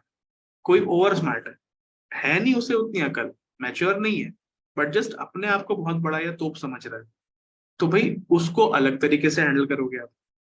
कोई दूसरा होता है, कोई बिल्कुल ही घबराहट में आएगा, उसे कुछ भी नहीं समझ में आ रहा होगा, बहुत ही कंफ्यूज होगा, उसको अलग तरीके से। तो डिपेंडिंग ऑन कि आपके पास कौन सा क्लाइंट है, उसका साइकी क्या है, उस वक्त उसका साइकोलॉजी कैसा है, उस वक्त उसका बिहेवियर वगैरह कैसा है, उसके accordingly you will always mould and try कि भाई उसको हेल्प कैसे की जाए बेस्ट तरीके से, because ultimately as tarot readers we need to help people. ठीक है। तो इसमें देखो, अब ये एक रॉड है, रॉड या लकड़ी जैसा, यहाँ पे एक छोटा सा इन्होंने मोस्ट प्रोबेबली सफर के लिए जो खाना वाना लगाते थे पुराने जमाने में, तो वैसा कुछ दिख रहा है कि थोड़ा सा उसने अपने लिए बांध के रखा हुआ है। और जा रहे हैं। तो ये देखते ही मैंने उनको पूछा कि मैं सर आपकी थोड़ी सेविंग्स हो रखी होगी एंड उसी के बलबूते पे आप सोच रहे हो कि मतलब with those savings you are trying to make the jump and कहीं ना कहीं आपको लग रहा है कि हाँ मेरा हो जाएगा एंड थोड़े टाइम में, हाँ हाँ बोले मैं तो कर लूंगा, ऐसा थोड़े ना कोई, मैं कर लूंगा, मुझे पता है, आई नो, मैं अपना लॉ फॉर्म खोल लूंगा, ऐसा कर लूंगा वैसा कर लूंगा। मैंने कहा अच्छा ठीक है। और मैं क्या सेविंग्स भी, कहते हैं हाँ हाँ सेविंग्स क्यों नहीं है सर, सेविंग्स है, मतलब ठीक है बहुत ज्यादा नहीं है बट है, ठीक ठीक सेविंग्स है। मैंने कहा okay, but whether that kind of savings है कि अगर साल 2 साल आपके पास उतना अच्छा फंड नहीं आया तो चल जाएगा। कहता है नहीं उतना तो नहीं है, मतलब 6-8 महीने तो निकल जाएंगे, फिर साल का पता नहीं, आई एम नॉट श्योर। मैंने कहा when you are not sure तो कम से कम पहले आप थोड़ी सेविंग्स बढ़ाओ, सो दैट ऐसा ना हो कि कल को आपको कोई दूसरी प्रॉब्लम आ जाए। या आर यू मैरिड, कहते हैं हाँ अभी 6 महीने पहले शादी हुई। मैंने कहा 6 महीने पहले शादी हुई है तो अब आगे आपका शायद साल 1.5 साल 2 साल, अब बिकॉज की आई नो एस्ट्रोलॉजी ऑल्सो, तो कहीं ना कहीं मैं उनकी फटाफट दशा वशा भी चेक करके मैं उनको फटाफट बता देता हूँ कि भैया अगले साल क्या पता कोई नन्ना मेहमान आ जाए, कुछ और हो जाए। ठीक है, अब ये जैसे है कि 1-2 साल में लोगों के नॉर्मली किड्स हो ही जाते हैं, तो इसके लिए आपको दशा भी करने की जरूरत नहीं है। अगर सिर्फ टैरो से भी करोगे तब भी बता सकते हो कि ऐसा हो सकता है। टैरो से भी हम चेक कर सकते हैं, just you can pull up a card and the card will tell you कि 1-2 साल में क्या डेवलपमेंट्स हो सकते हैं। ठीक है, तो जरूरी नहीं है कि आपको बाकी भी चीजें, टैरो अपने आप में बहुत स्ट्रॉन्ग है। If you read it well, if you can read it well, then मतलब आपको कोई पकड़ेगा नहीं और बोलेगा नहीं कि अरे ये कैसे बता दिया, सब बता सकते हो आप। ठीक है, तो कहीं ना कहीं ये है। अब देखो ये नंबर भी जो है यहाँ पे ना, जीरो आ रहा है। अब ये जो जीरो नंबर है, जीरो नंबर की खास बात क्या है, किसी के सामने लग जाए तो कोई वैल्यू नहीं है, किसी के बाद लग जाए तो वैल्यू बढ़ा देता है। सो बेसिकली कहीं ना कहीं बात यही है कि the kind of guidance this person will have, उसकी लाइफ वैसी हो जाएगी। अगर गाइडेंस सही मिल गया, सही जगह चला गया, तो बहुत आगे बढ़ सकता है। बिकॉज बच्चे जो होते हैं दे हैव ह्यूज पोटेंशियल। बच्चे हैं, इंटर्न्स हैं, कोई आपके फैमिली में नई बहू भी आती है, वो भी एक तरह से ह्यूज पोटेंशियल, एक न्यू पोटेंशियल है। उसको आप सही से अगर गाइड करोगे, उसको सही सब मिला तो क्या पता वो घर को और अच्छा ही बनाएगी। इसीलिए तो शादियों में मतलब बहुएं को लाया जाता है एज अ लक्ष्मी की मूर्त बोल के, लक्ष्मी का वो समझ के हम लाते हैं, क्योंकि लक्ष्मी ही समझ के गृह लक्ष्मी कहा भी जाता है बहुओं को। बिकॉज हम चाहते हैं कि उसके आने से, उसके पैरों के गुण से हमारा घर, हमारा धन समृद्धि बढ़े, हमारे घर की वृद्धि हो, हमारे यहाँ सब कुछ अच्छा हो, है ना। Because women are also representation, also represent fertility, fertility, growth, expansion. Because एक लड़की होगी तभी तो वो बच्चे को जन्म दे सकती है, तो आपकी फैमिली ग्रो ही लड़के के कारण करेगी, और तो कोई कर नहीं सकता। तो बहुत बड़ी चीज है और बहुत बड़ी क्वालिटी होती है। इसीलिए मैं कह रहा हूँ कि छोटे बच्चे हो या कोई भी हो, इंटर्न्स हो, बहुएं हो, या ऐसी कोई नई चीजें, नई अपॉर्चुनिटीज हो, कई बार हो सकता है ये कोई व्यक्ति विशेष भी ना हो।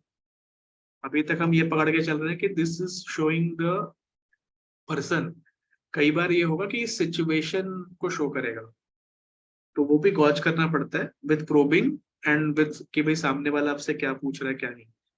तो कई बार ये वो चीज आएगी कि सिचुएशन, कि आपके दिमाग में कोई आइडिया है क्या, आपको कोई ऐसा आइडिया आ रहा है, या कोई कोई व्यक्ति आपको मिल रहा है जो ऐसा आइडिया दे रहा है कि हम कुछ नया वेंचर स्टार्ट करते हैं, कुछ करते हैं, and he will say yes. ठीक है, तो इसमें अलग अलग तरीके हैं। आपको ये जब आप सामने वाले के साथ बैठोगे तब आपको गॉच करना पड़ेगा कि आपको उसको किस तरह से बात करनी है। Yes ma'am. सर सर मुझे लास्ट का दो चीजें बस थोड़ा थोड़ा डाउट लगा है। एक जीरो का मुझे क्लियर नहीं हुआ, जो जीरो आया है, मतलब मे भी शायद मैंने मिस कर दिया है या मुझे क्लियर नहीं हुआ। दूसरा मुझे ब्राउन कलर का मैं नोट नहीं कर पाई, आपने बोला था। ब्राउन, ब्राउन कलर तो स्टेबिलिटी है। ठीक है, स्टेबिलिटी है, ग्राउंडेडनेस बोलेंगे, स्टेबिलिटी बोलेंगे, ठहराव बोलेंगे, है ना। ये सारी चीजें आ गई ब्राउन में।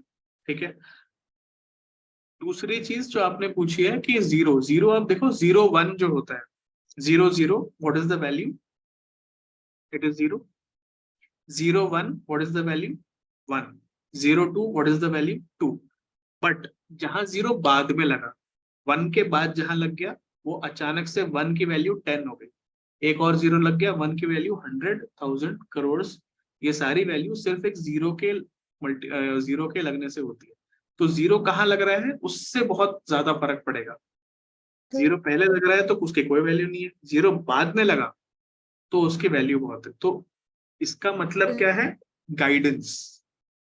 ठीक है, अगर गाइडेंस सही मिला बंदे को तो वो कहीं से कहीं पहुंच सकता है। Because what is this person showing, this person is showing huge potential.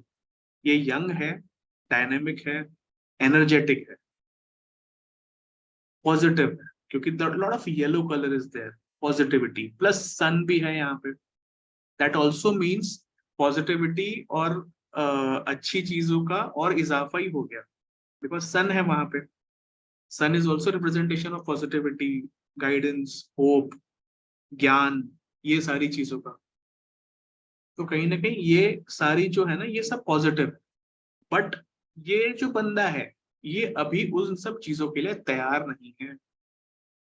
ये वो राजकुमार है जो अभी तक, जिसके ठीक से दूध के दांत नहीं टूटे, 4 लड़ाइयों में गया ही नहीं है। तो इसको अगर आप बोलोगे कि बेटा जा ये वाला युद्ध जीत कर आ, वो नहीं कर सकता, बिकॉज ही डजंट नो। तो इसको पहले गाइड करना पड़ेगा, इसको आपको सही दिशा देनी पड़ेगी, सही दशा, सही दिशा, हर चीज। जब इसको सब चीजों का नॉलेज आ जाएगा, then he will become the next card जो इसके बाद आता है, दैट इज द मैजिशियन। ठीक है, अब जैसे ये वाला है, इसमें ये जो पहाड़ है ये कहीं ना कहीं चैलेंजेस दिखाते हैं। ठीक है, चैलेंजेस भी दिखाएंगे, कहीं ना कहीं व्हाइट स्नो क्लैड माउंटेन्स आपको फ्रोजन इमोशंस भी दिखाते हैं। क्योंकि जो यंग बच्चे होते हैं, अगर आपने देखा होगा जितने भी टेररिस्ट होते हैं, अब ये बहुत नेगेटिव बोल रहा हूँ, बट जनरली जो टेररिस्ट होते हैं, 17 18 16 से 18 या 13 से 18 की उम्र होती है इनकी, और ये कुछ भी कर जाते हैं। क्योंकि 13 से 18 की जो उम्र होती है ना, उसमें बंदे के इमोशंस उतने, मतलब वो उतना समझदार नहीं होता, उसे नहीं पता कि वो अगर किसी को पेन दे रहा है तो वो कितना पेन दे रहा है। So they can inflict people like anything. इसीलिए वो ह्यूमन बॉम्ब्स भी बन जाते हैं, इसीलिए वो बिना सोचे समझे गोलियां भी चला देते हैं। एंड यूएस तो आई थिंक भरा हुआ है ऐसे एग्जाम्पल से। मतलब वी रीड इन इंडिया कि यूएस के कॉलेजेस में कई बार ऐसा होता है कि बच्चे गन्स लेके पहुंच जाते हैं, and they open fire and this things happen, a lot of incidents happen in US। तो बच्चे जो है ना, वो फ्रोजन इमोशंस का भी है, क्योंकि छोटा बच्चा होता है, जैसे एकदम छोटा बच्चा 1 साल का है, 1.5 साल का, 2 साल का, उसके मुंह में उंगली डाल के देखो, ऐसे काटेगा, जितनी स्ट्रेंथ होगी सारी लगा देगा वो। You will have to save your finger, है ना, क्योंकि उससे नहीं पता कि वो आपके साथ क्या कर रहा है। ये भी जो मैं बात बता रहा हूँ, ये मैंने किसी टैरो की क्लास में नहीं सुनी, 2 3 जगह में पढ़ के आया, मुझे कहीं नहीं सुनने को मिली ये बात। तो ये भी मेरे अपने एक्सपीरियंस से और अपने, क्योंकि मैं काफी सारे जो रिसर्च करता रहता हूँ, मैं रिसर्च पे आपके साथ शेयर करूंगा कि मुझे लगता है कि ऐसा है। It could be different, you do your own research and tell me कि नहीं सर ऐसा नहीं है, ऐसा भी होता है। तो that will be my addition. मुझे भी अच्छा लगेगा कि हाँ आपने भी कुछ सोच समझ के मुझे भी बताया, राइट। सो ये जो प्लेटफॉर्म है, यहाँ पे हम ये भी चीज करेंगे कि हम खुद लगाएंगे चीजों को, देखेंगे होता है नहीं होता है। If you find something different कि नहीं यार ऐसा भी हो रहा है, 2 4 10 लोगों पर लगाया और दिख रहा है कि ये चीज हो रही है, so you can always come back and add कि यार ऐसा होता है। सो इट इज लाइक कि क्यूमुलेटिव लर्निंग, एंड बांटने से ज्ञान बढ़ता है, सैडली कम नहीं होता, तो बढ़ता ही है तो अच्छा रहेगा हमारे लिए। ठीक है, चलो अब हम चलेंगे और करना है या आज के लिए काफी है? बता दो, मैं आपके साथ चलूंगा। आप बताओ, do you want to do मोर?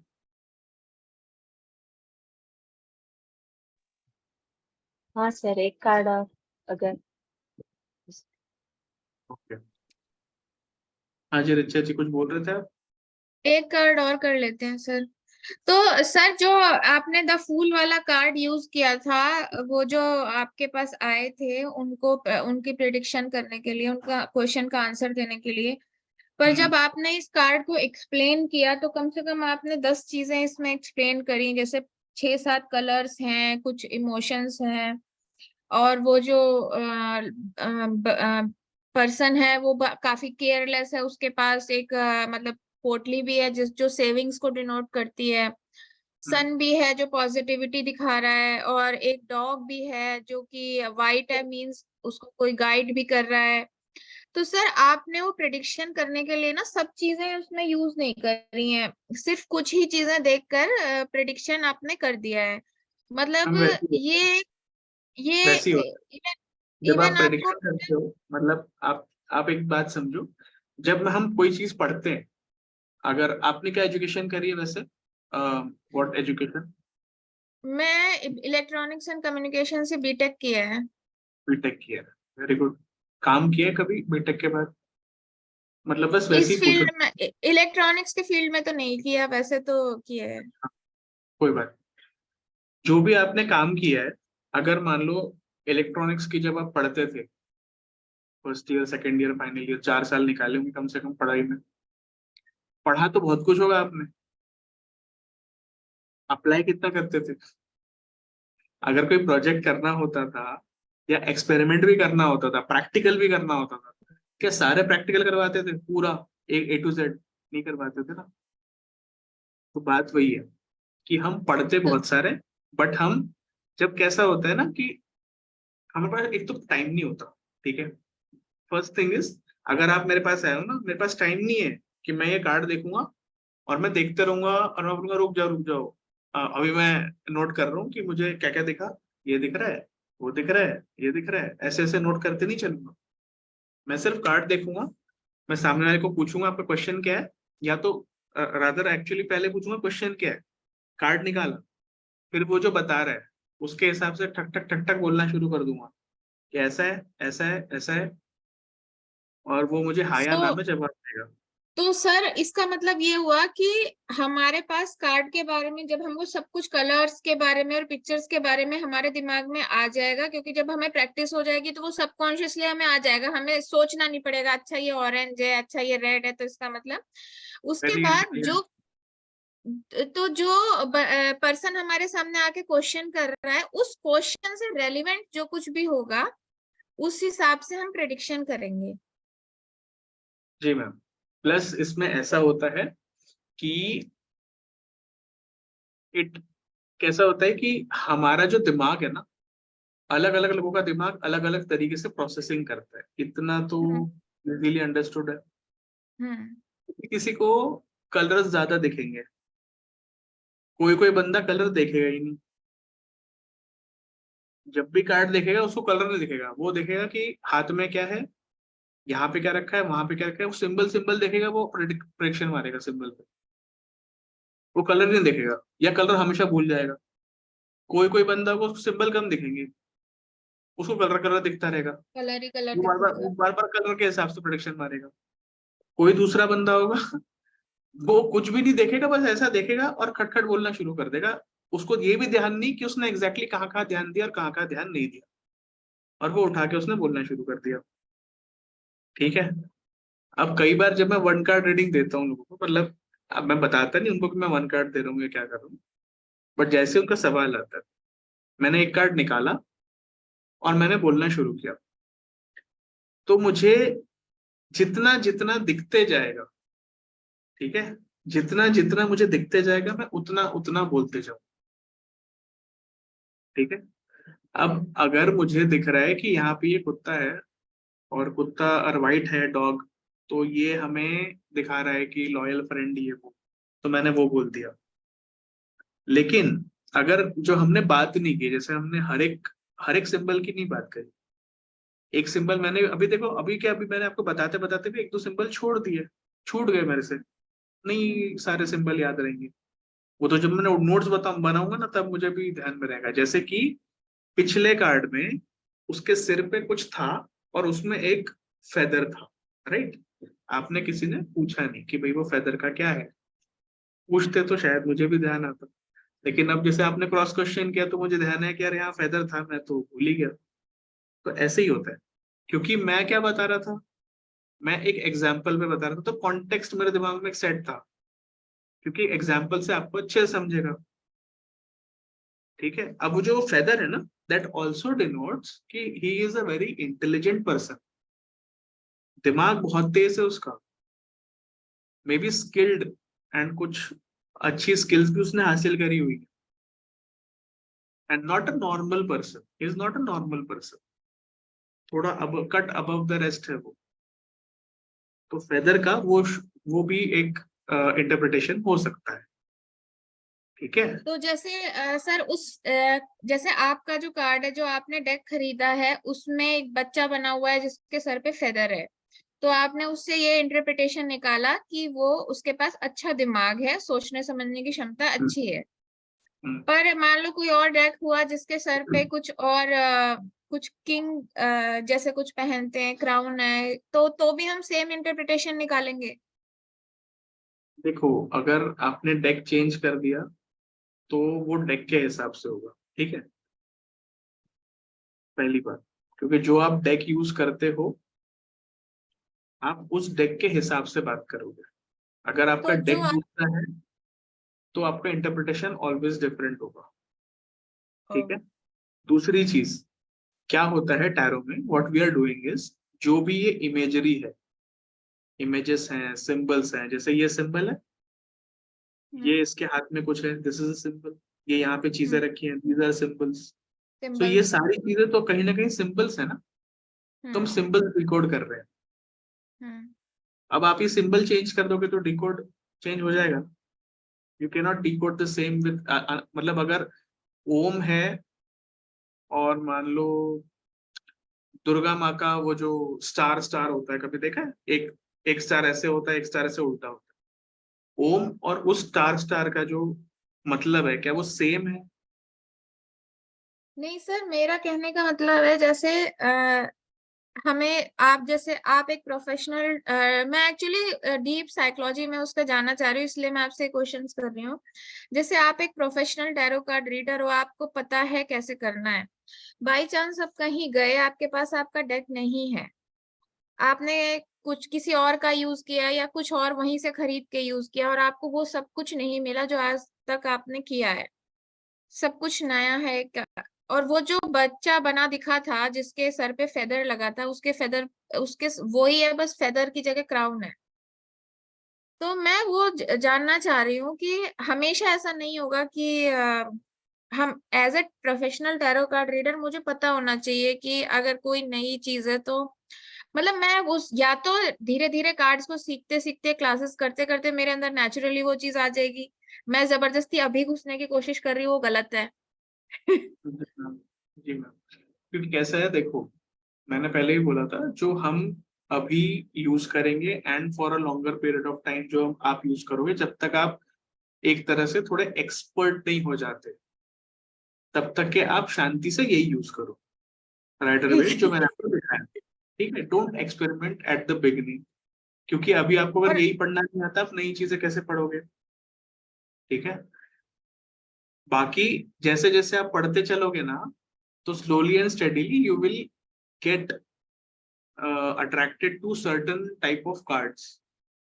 जैसे मैं या कोई भी, मतलब अभी मैं नाम तो नहीं ले सकता बिकॉज हम थोड़ा प्लेटफॉर्म पे हैं, मैं जानता हूँ ऐसे ऐसे टैरो रीडर्स जो बहुत इंडिया में बहुत बड़े हैं, और मैंने उनसे सीखा भी है, they come on television all the time, कोई ना कोई न्यूज चैनल पे, कभी दिवाली, कभी होली, कभी कुछ, वो आके अपने प्रेडिक्शंस बताते होते हैं। They also use this deck, वो भी कोई मतलब खामखा के डेक्स यूज नहीं करते। जो खामखा वाले डेक्स होते हैं वो आपको यूट्यूब पे मिलते हैं, इंस्टा पे मिलते हैं। बिकॉज उनको थोड़ा सा कुछ नयापन लाना है ना, मतलब आप समझो, वो सिर्फ कोई चीज शोकेस कर रहे हैं। अपने आप को स्पेशल दिखाने के लिए। हाँ, स्पेशल दिखाने के लिए, शोकेसिंग के लिए, जैसे मैंने भी दिखाया था ना आपको। यूज तो मैं, मतलब मैंने आज तक, अगर जब भी मैं प्रोफेशनल रीडिंग करता हूँ, मैं हमेशा ये वाला डेक यूज करता हूँ। मैंने आपको बताया था ना, मैं कौन से 1 या 2 डेक यूज करता हूँ, बस उसके अलावा कोई डेक नहीं यूज करता। लेकिन हाँ, अगर मैं कोई यूट्यूब वीडियो बनाऊंगा, मैं इंस्टाग्राम पे जा रहा हूँ, तो वहां पर मैं उसको जरूर यूज करूंगा, बिकॉज वहां पे मैं गाइडेंस दे सकता हूँ, कुछ कर सकता हूँ, तो वहां पे थोड़ा सा बात बदल जाती है। बिकॉज अब यूट्यूब पे तो किसी पर्टिकुलर एक ऑडियंस के लिए तो आप बात ही नहीं कर रहे ना। इट्स लाइक कि कोई भी जो अब देख रहा होगा, उससे ये कार्ड रिलेट हो जाना चाहिए। हमेशा होगा ऐसा जरूरी नहीं है। मे भी कोई आएगा बोलेगा तो पता नहीं कुछ भी कह रहे है ना, बिकॉज वहां पे उसकी एनर्जी कनेक्ट ही नहीं करेगी, वो इशू। इसीलिए लोग 3 से 4 अलग अलग रखते हैं, ताकि किसी से तो कुछ तो रिलेट हो ही जाए, एटलीस्ट 30-40% कुछ तो रिलेट हो जाए। 1 कार्ड पे तो नहीं खेलते, 3 से 4 कार्ड रखते हैं। फिर बोलते हैं कि आपको कौन से पे, which card you are attracted to. एक हाथ तो कोई क्रिस्टल रख देंगे, उसके ऊपर एंजल्स रख देंगे, कुछ ना कुछ रख देंगे, फिर पूछेंगे कि which card you are attracted to. फिर आप अपने दिमाग में सोचोगे कि ये वाला, फिर उसके हिसाब से कुछ ना कुछ निकलता है। तो कहीं ना कहीं एनर्जी आपकी कनेक्ट कर जाती है। थोड़ा बहुत 20-30% शायद निकल जाए, शायद ना निकले। और वो बहुत जनरल बात करते हैं, इतनी जनरल बात करते हैं कि निकलना ही है, 20-30% तो निकलना ही है, चाहे कोई उठा लो। जब मैंने तो सारे देखे हैं। पहले मैंने रेड वाला चूज किया, फिर मैंने ब्लू वाला स्टोन चूज किया, फिर मैंने येलो वाला स्टोन चूज किया। हर बार उसकी एटलीस्ट 1 से 2 बात होती थी जो मुझे लगता था कि हाँ ये तो है, बाकी कुछ नहीं होगा, एक तो है। और ऐसे 2-3 तो आ ही जाते हैं कि हाँ ये तो एक जैसे से लग रहा है। सो वही बात है, जब तक सामने वाले की एनर्जी कनेक्ट नहीं हो रही, तब तक के एक बहुत बड़ी टैरो रीडर है इंडिया की, बहुत बड़ी।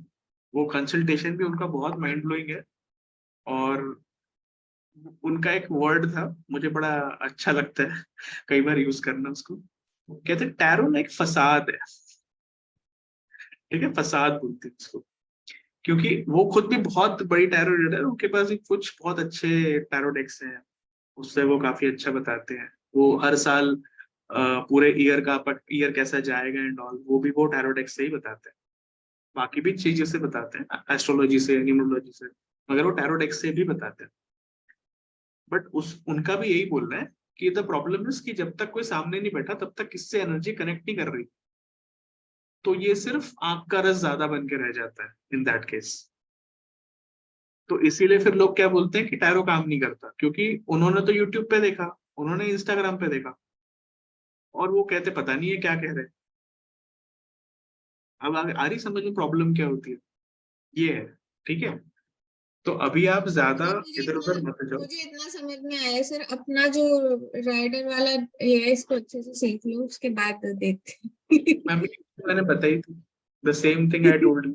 पहले आप इसी पे रहो काफी टाइम तक। जब मैडम, ये जो है ना डेक, जो प्रोफेशनल लोग हैं ना, 20-20 साल हो जाते हैं, उसके बाद जाके उनको एक कोई ऐसी चीज दिखती है जो पिछले 20 साल में नहीं दिखी थी, एंड दे से कि अरे आई फाउंड समथिंग न्यू। तो मतलब कि ऐसा नहीं है कि ये सिंबल बना है तो हम इसके बारे में, सर पे कुछ है तो उसको ये समझना है, बस ये है कि कार्ड कार्ड का अलग अलग होता है। पहले ये कार्ड सीख लें, वो मुझे एक्चुअली वही आइडिया चाहिए था कि आपने बेसिक चीजें सीख ली, उसको सभी कार्ड्स पे अप्लाई करनी है या फिर पर्टिकुलर कार्ड रीड। पहले तो मैं बोलूंगा, पहले सीखो शांति से, ठीक है। Apply hmm. कैसे करना, application is a later part. आप शुरुआत में अगर बैठ जाओगे मैं अप्लाई करूं, मैंने आपको एग्जाम्पल से मैं आपको बता सकता था ना कि ये सिंबल है इसका ये मतलब है, ये सिंबल है इसका ये मतलब है। हम्म। जैसे KG 1 में बच्चों को पढ़ाते हैं, A for apple, B for boy, तो मैं भी बीफ। तो सिखा देता आपको कि white white rose is equal to positivity, purity, red rose is equal to love, romance, ऐसे बता सकता था मैं। बट मैंने आपको एक सिनेरियो इसलिए दिया ताकि आपको ये समझ में आए कि जब ये रियल वर्ल्ड में जाएगा तो किस तरह से एप्लीकेशन इसका हो पाएगा। ठीक है, सो एप्लीकेशन हम बाद में सीखेंगे, बिकॉज एक आपको पूरा पिक्चर मिलेगा तो उसके बाद फिर एप्लीकेशन आपको खुद ही समझ में आने लगेगा जब आपको सारे कार्ड समझ में आएंगे। ठीक है, फिर अब धीरे धीरे प्रैक्टिस सेशन भी हम करेंगे। ठीक है, सो उन चीजों से भी slowly and steadily you will learn. तो अभी बस क्या कहते हैं उसे इंग्लिश में, डोंट जंप द गन। ठीक है अभी जबरदस्ती आगे बढ़ के कुछ करने की जरूरत मत करो, अभी आराम से बैठो, एंजॉय द क्लास। इसीलिए बोला कि फ्रॉम द नेक्स्ट क्लास, मैंने शायद लास्ट क्लास में बोला था ना, from the next class you will require to watch the recording, because आपको नोट्स लेने पड़ेंगे ठीक से, अगर नहीं लिए होंगे अभी तो। And you will have to watch and see कि भाई क्या है क्या नहीं, उसको ठीक से लिखना लिखना सब पड़ेगा, क्योंकि अदरवाइज फिर नहीं समझेगा। 78 कार्ड्स है टोटल, हम 0 पे थे। ठीक है 77 बचे। ठीक, okay. So we are at the first. अब देखो 0 पे जो था, 0 to 1, ये एक बड़ा वैसे तो बहुत छोटा है transition, but this is the biggest transition. कैसे? अगर आप पीटर थील को जानते हो, who is investor in Facebook, and Facebook ही नहीं, उन्होंने काफी ऐसे बिल्कुल बढ़िया बढ़िया कंपनीज में, आई थिंक पेपैल में भी अगर वो थे तो मुझे याद नहीं है, but he was the angel investor in one of the biggest startups, जब वो कुछ भी नहीं थे, बिल्कुल छोटे से स्टार्टअप थे, किसी को नहीं पता था कि इतने बड़े ब्रांड बन जाएंगे, इतना मतलब दुनिया पे राज करेंगे ये स्टार्टअप्स। तो ही वाज द पर्सन जिन्होंने उन सारे स्टार्टअप्स में इनिशियल फंडिंग करी थी, एंजल फंडिंग करी थी, और आगे भी और इन्वेस्टमेंट्स वगैरह उन्होंने जोड़े थे। तो बहुत अर्ली स्टेज पे वो जुड़े थे ऐसी सारी कंपनीज से। उन्होंने एक बुक लिखी है विच सेज 0 to 1। तो जो 0 to 1 का जो कॉन्सेप्ट है, उन्होंने बताया है कि अभी तक हम जो भी करते हैं ये सब जीरो है। तो जितना आप सिमिलर काइंड ऑफ बिजनेस करोगे, आप 0 पे ही रहोगे, and that is why you will not be achieving much. The moment you create something that takes the consumers from 0 to 1, वो चीज जो है ना, वो चीज चलेगी। जिस तरह से पहले कभी भी लोग टैक्सी सर्विसेज यूज करते थे, nobody thought Uber Ola could be something और जो हमारी लाइफ चेंज कर सकती है, बट वो हुआ। इवन स्विगी जोमेटो थोड़े बहुत हम कह सकते हैं, वो भी थोड़ा सा वैसे ही है कि फूड डिलीवरी तो है, but they do not own any restaurant, सारे रेस्टोरेंट दूसरों के हैं, ये सिर्फ पहुंचाते हैं। तो इसी तरीके से जो भी ऐसी चीजें हैं जो बिल्कुल पहली पहली सोच आती है एंड ओरिजिनल थिंकिंग आती है, जो आपको कहीं ना कहीं आपके लाइफ को एलिवेट कर देती है, so this is something which is 0 to 1। और वो यहाँ पे वही होता है, बिकॉज अगर आप जीरो को देखोगे, फूल को देखोगे, तो फूल जो था उसको ज्यादा कुछ पता नहीं था, ही वॉज अ नूबिस, एक नया बच्चा जो कुछ सीखने की कोशिश कर रहा है, उसे कुछ आता ही नहीं है, उसे कुछ पता ही नहीं है, ही इज जस्ट देयर, अपने मन मर्जी में, अपने ख्यालों में और अपने ही चीजों में व्यस्त है। And he is just trying to कि भाई मैं कहीं चले जाऊं, मैं कहीं पहुंच जाऊं और मैं मजे करूं। तो उसको गाइडेंस नहीं है। तो the moment right kind of guidance मिलता है, तो वो कन्वर्ट हो जाता है, या वो बन जाता है, या वो पहुंचता है, क्योंकि अब जर्नी बोलेंगे तो ये उसका पहला स्टेप है। तो वो कई लोग ये बोलते हैं कि फूल बन गया मैजिशियन, कई लोग ये बोलते हैं कि फूल निकला था, ही मेट मैजिशियन। ठीक है, दो चीजें, एक या तो फूल अपने आप को मतलब ट्रांजिशन कर रहा है, और दूसरा है थॉट प्रोसेस। कई लोग जो ऐसे बोलते हैं कि नहीं, वो जब जर्नी पे निकला तो उसको पहला मिला मैजिशियन। ठीक है, क्योंकि सोल जर्नी भी बोलते हैं इसको, टैरो की जर्नी को। और ये एक तरह से एक टैरो नाम का एक टाउन ही है, इमेजिनरी टाउन है, इमेजिनरी है, या हो सकता है मतलब इमेजिनरी क्रिएट किया हुआ है, बट कहीं ना कहीं किसी न किसी ने कोई टाउन देखा होगा कहीं, और उसको देखकर क्रिएट किया है। तो ऐसा नहीं कि सब कुछ इमेजिनरी है, तो कुछ चीजें शायद हमारे रियलिटी से भी मैच करती हैं, और कुछ चीजें इमेजिनरी है। तो इस टाउन में जब जर्नी करते हैं तो पहले फूल होता है, फूल निकलता है, वो पहले मैजिशियन को मिलता है। अब ये जो मैजिशियन का कार्ड है, ये आपको क्या दिखा रहा है? पहली चीज तो इस मैजिशियन को अगर आप ठीक से देखो तो ये यहाँ पे, चलो पहले हम कलर्स की बात करेंगे सो दैट हम स्टेप बाय स्टेप आगे बढ़ेंगे। हर्षा जी कुछ बोलना चाह रहे हो? ओके, तो अगर हम कलर्स की बात करें सबसे पहले, तो ये जो इसका रोब है, पहले तो चलो व्हाइट से शुरू करें कि यहाँ पे हमें दिख रहा है कि lot of their is a lot of white. तो व्हाइट हमने क्या पढ़ा था कि भाई प्योरिटी को दर्शाता है ना?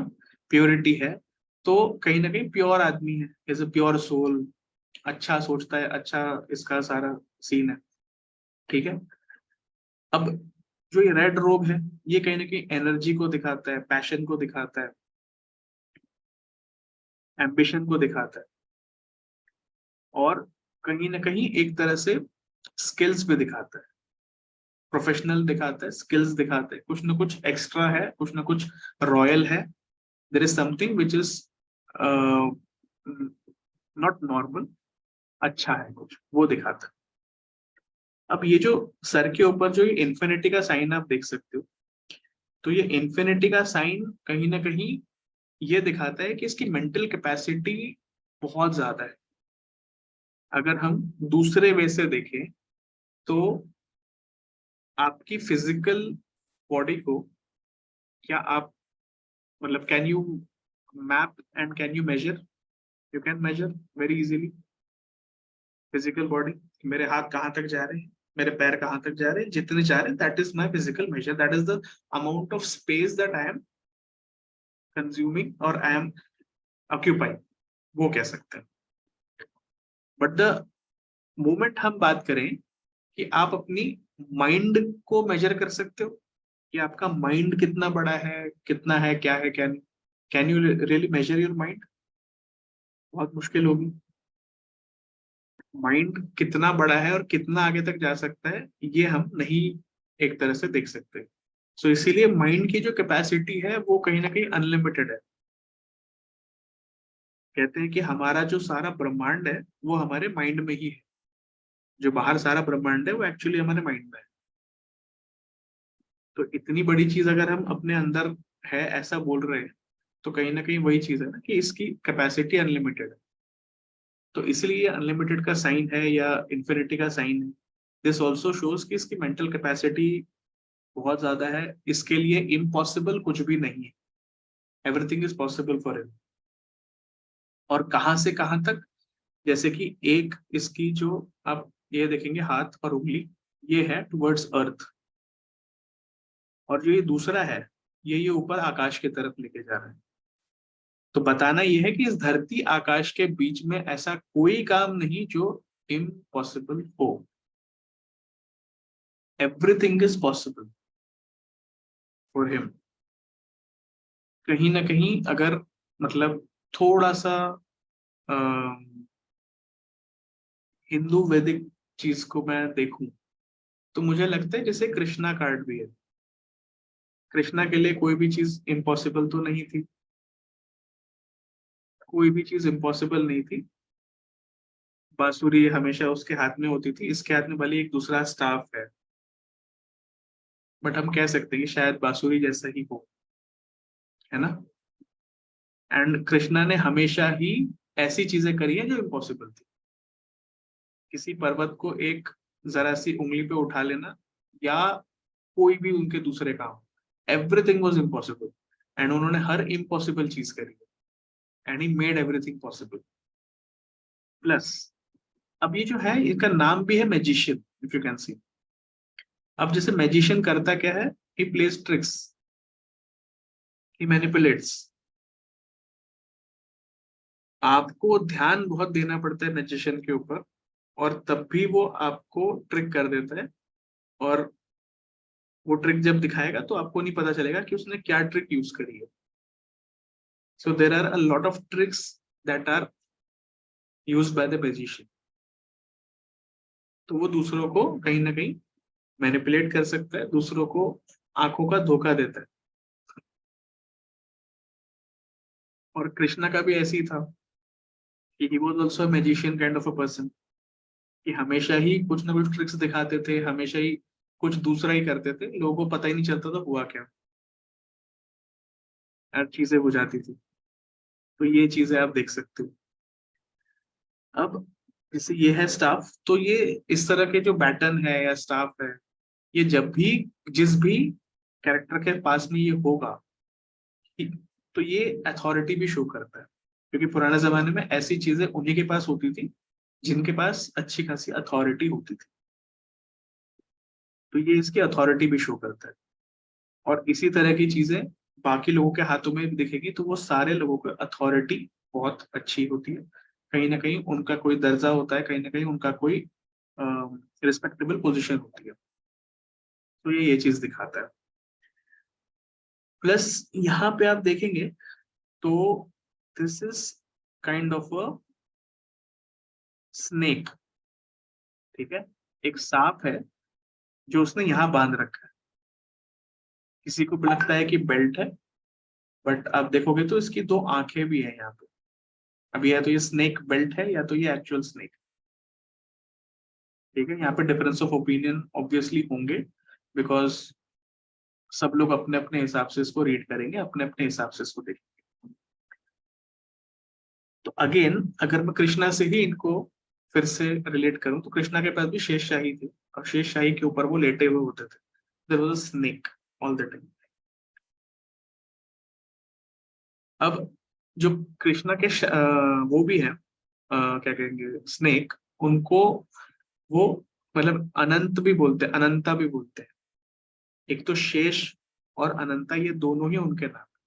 शेष इसलिए क्योंकि जब कुछ नहीं बचेगा तो शेष वही है, जो शेष रहेगा वो वही रहेगा, और जो जिसका कोई अंत नहीं है वो अनंत है, तो इसीलिए अनंता भी उन्हें कहा जाता है, या अनंत कहा जाता है।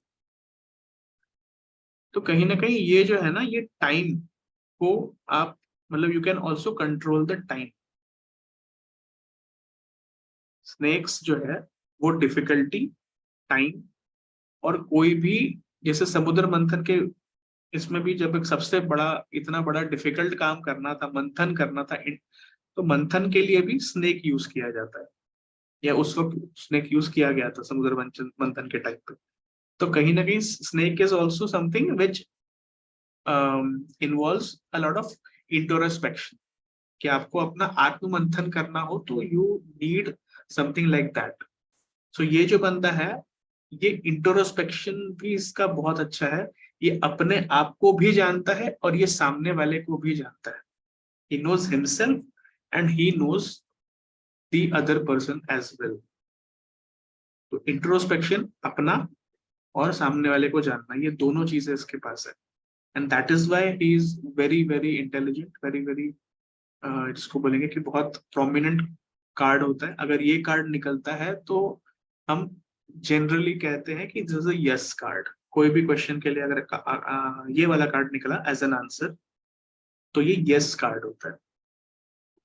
अब जैसे फूल का कार्ड था, जब वो निकलता है तो it could be a yes और नो, जनरली नो ही होता है फूल का जो कार्ड है, क्योंकि वो कहीं ना कहीं इमेच्योरिटी दिखाता है, कहीं ना कहीं कुछ ऐसी चीजें दिखाता है जो नेगेटिव होती है। बट बहुत ही कम चांस होता है, जैसे कि अगर शादी, शादी भी एक तरह से एक न्यू जर्नी है, उस टाइम पे अगर फूल का कार्ड निकलता है तो वो बताते हैं कि एक आप एक नए बंधन में जा रहे हो, एक नई जर्नी की शुरुआत हो रही है। तो वो इतना नेगेटिव कॉनोटेशन उसका नहीं होता है, हम इतना नेगेटिव कॉनोटेशन नहीं बताएंगे, बट हम इसको ये जरूर बोलेंगे कि please have a thorough check of the other party, other जो भी बेटर हाफ के पूरा फैमिली, जॉब, दिस दैट, हर चीज का थॉरो चेक कर लो। मे बी ऐसा हो सकता है कि कुछ हो ऐसा जो आपसे छुपाया जा रहा हो या आपको नहीं पता हो, and then you find yourself in a ditch, अरे ये क्या हो गया, अब मैं कैसे बाहर निकलूं यहाँ से, ठीक है। तो इस तरीके से आप उसको डील कर सकते हैं। ये और एक प्रैक्टिकल एग्जांपल मैंने आपको बताया। अब ये जो फ्लावर्स है, रेड फ्लावर्स, जो ग्रीन कलर है that shows growth first of all, और जो रेड फ्लावर्स है वो कहीं ना कहीं फ्रैग्रेंस, फ्रूट्स, उस तरीके से आप बोल सकते हो कि जो भी आप काम कर रहे हो उसका फ्रूशन होगा, उसका फ्रैग्रेंस बढ़ेगा, कहीं ना कहीं फलित होगा। फलित होना बोलते हैं ना कि हाँ जो आप काम कर रहे हो फलित होगा कि नहीं होगा, तो फलित होगा। ग्रोथ है, फर्टिलिटी है, एंड प्रॉस्पेरिटी है। This also shows a lot of prosperity, क्योंकि जो मैजिशियन होता है वो तो कई ही लोगों, मतलब बड़े बड़े फंक्शंस करते हैं, हर एक बंदे ने थोड़े थोड़े पैसे दे दिए तो उसके पास तो बहुत पैसे हो जाते हैं ultimately. So he is someone who is prosperous as well. तो प्रॉस्पेरिटी भी दिखाता है, वो भी दर्शाता है। अब ये जो व्हाइट फूल है, ये भी कहीं ना कहीं प्योरिटी का सिंबल है। कहीं ना कहीं कुछ अच्छी चीजें ये बता रहा है, कहीं ना कहीं अच्छी चीजें आपकी लाइफ में आ रही हैं, इस तरह से भी हम इसको देख सकते हैं। और आप अगर देखोगे तो इसके पास ये स्वॉर्ड भी पड़ा हुआ है। This is sword. तो एक सूट हमारा क्या था, स्वॉर्ड था। एक सूट हमारा पेंटिकल्स था, दिस इज अ पेंटिकल। ठीक है, ये पेंटिकल है इसके पास। ये एक कप पड़ा हुआ है, एक सूट हमारा कप था। और एक सूट हमारा वॉन्ड्स था या रॉड्स था। तो ये सारे जो चारों के चारों सूट्स हैं, ये चारों के चारों सूट्स इसके पास सामने टेबल पे रखे हुए।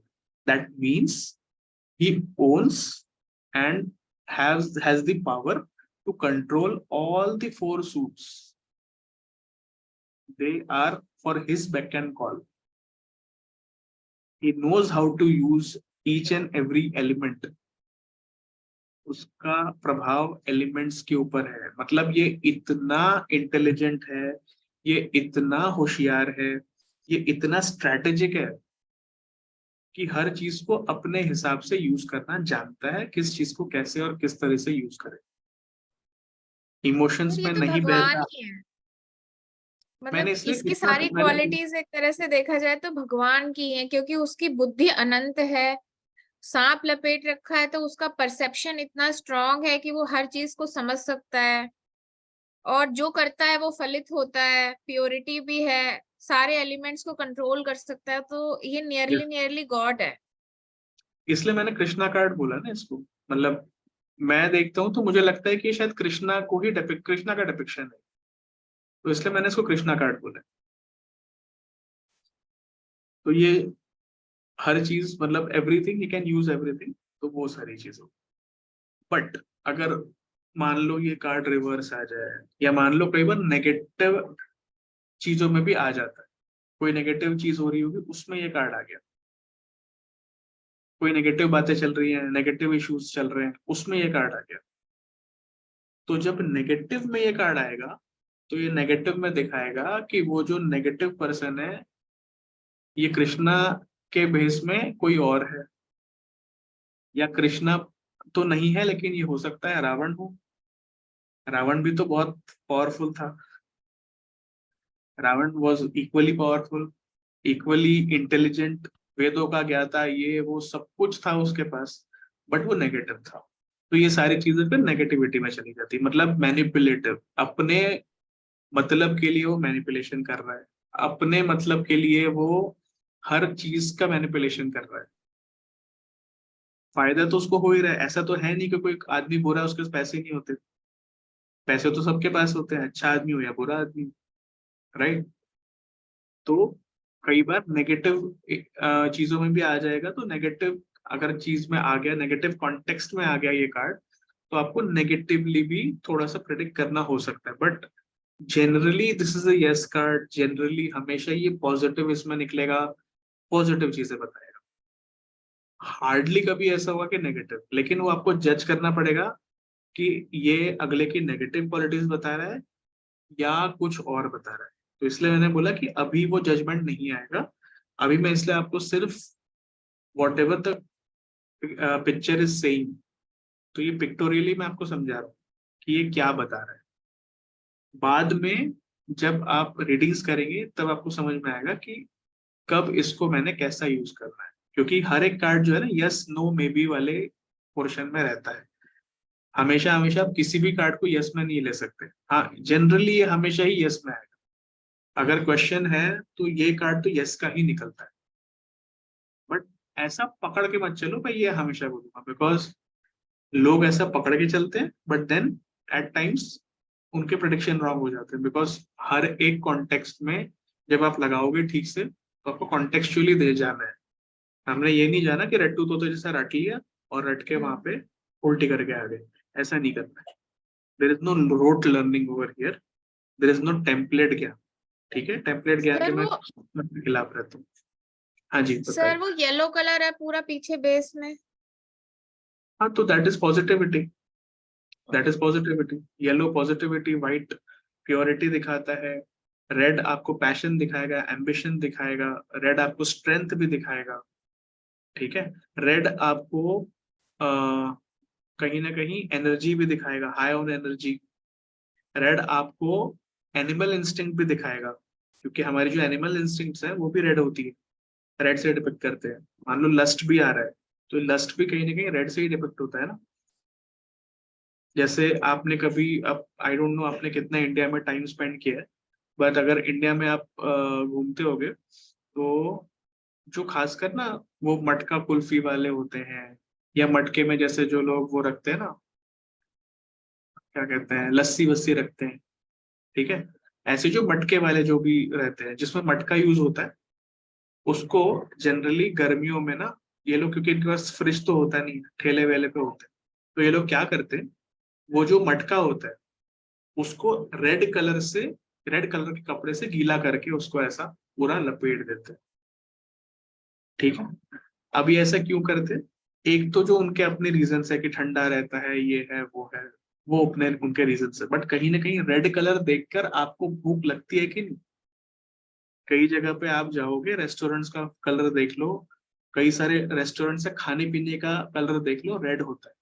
वो रेड देखोगे ना आपको भूख लगेगी, क्योंकि हम क्या कहते हैं, जठराग्नि कहते हैं ना, हमारी पेट की जो भूख होती है उसे जठराग्नि कहते हैं। तो जठराग्नि को, और जो हमारा फर्स्ट चक्र होता है, मूलाधार चक्र, that is red, that's colour is red, क्योंकि वो हमारी बिल्कुल बेसिक चीजों को, बेसिक नीड्स जो है हमारी, खाना पीना, क्या कहेंगे, सेक्स हो गया, बाकी चीजें हो गई, तो ये सब हमारा बिल्कुल फिजिकल बेसिक नीड है। तो this is all in red colour. ठीक है, तो अभी मैं आपको सिर्फ थोड़ा थोड़ा बता रहा था, बिकॉज मैं ज्यादा डीप में जाऊंगा तो हो सकता है आपको लगे कि भाई कलर कलर में इतना बता दिया। ठीक है, ओवरवेल्म नहीं होना चाहिए, इसलिए मैं आपको ऊपर ऊपर बता रहा हूँ कि और रेड ये जो मतलब पट्टा बांध रखा है, जी मैम। पट्टा बांध रखा है इधर सर पे। जी मैम, वो भी कहीं ना कहीं इट्स साइन की। पट्टा वट्टा भी कौन बांधता था? जो लोग थोड़े वॉरियर टाइप के होते थे, जो लोग, अगर आप पुराने टेक्स्ट देखोगे, पिक्चर्स देखोगे, वो पट्टा कौन बांधता था? जनरली या तो कोई प्लेयर बांधता है, आज की भी तारीख में कौन बांधता है, प्लेयर्स लोग बांधते हैं। आप जब विंबलडन वगैरह देखोगे, प्लेयर्स लोग बांधते हैं यहाँ पे। और दूसरे जो होते थे वो वॉरियर्स वगैरह हो गए, और कुछ हो गए, वो बांधते थे, या कोई इन्फ्लुएंशियल लोग होते थे वो बांधते थे। सो कहीं ना कहीं, विनर्स, हाँ विनर्स भी। विनर्स भी तो, हाँ, वीनस या winners. Winners winners yes yes yes. Winners. हाँ जी हाँ जी। तो विनर वगैरह भी हो गया, तो विनर तो ये है ही, मतलब ये तो कंपटीशन के लिए है ही नहीं। कंपटीशन को बनाता और बिगाड़ता यही है, सब कुछ करने वाला तो यही है, ये सब कुछ कर सकता है। सो ये कार्ड बहुत ही मतलब बढ़िया कार्ड है, और जिसके लिए निकलता है वो, अब there are also some tarot influencers जो इस तरीके से घूमते हैं, they will wear white and ऊपर से red shawl, just to depict subconsciously to each and everyone that I am the magician. कभी आप इंस्टाग्राम इधर उधर देखोगे, you will find some people like that, they do it, and that is very, क्या बोलेंगे, done, जानबूझ के, एकदम deliberately ऐसा किया हुआ। बिकॉज कई लोग ना, जैसे आप टैरो को जितना पढ़ते जाओगे और जितने कार्ड्स आप समझते जाओगे, you will identify your self with a card. ठीक है, you will start identifying your self with a card. तो आपको पता चलेगा कि ये मैं हूँ टैरो में ना, ये मैं हूँ, ये मुझे डिपिक्ट कर रहा है। या किसी किसी का डिपिक्शन आप सोचोगे कि मैं ले लूं। ठीक है, ये दोनों चीजें होती है, या तो ये मैं हूं, और या तो इसका डिपिक्शन मैं ले लूं, इसकी क्वालिटीज मैं ले लूं। तो लोग आइडेंटिफाई करते हैं इस तरीके से, because tarot is nothing but a mirror image of whatever that is in your own head, in your own subconscious. So tarot mirrors that, and that is why people start identifying themselves. ठीक है, ये थोड़ा सा आगे का ज्ञान था, थोड़ा सा पहले दे दिया मैंने, बट समझने की बात है। थोड़ा सा आप समझो, थोड़ा सा ये वीडियो को दोबारा देखना, जो जो मैंने चीजें बताई हैं उस पर दोबारा सोचना, इसलिए बहुत ज्यादा और मैं चीजें नहीं बता रहा इसमें, क्योंकि नेक्स्ट टाइम हम एक बार फिर थोड़ा सा इसको करेंगे। कहीं अगर आपको डाउट्स आएंगे, we will also pick the doubts and then we will proceed in the next class. ठीक है, I'll just stop the recording over here. Stop the share first.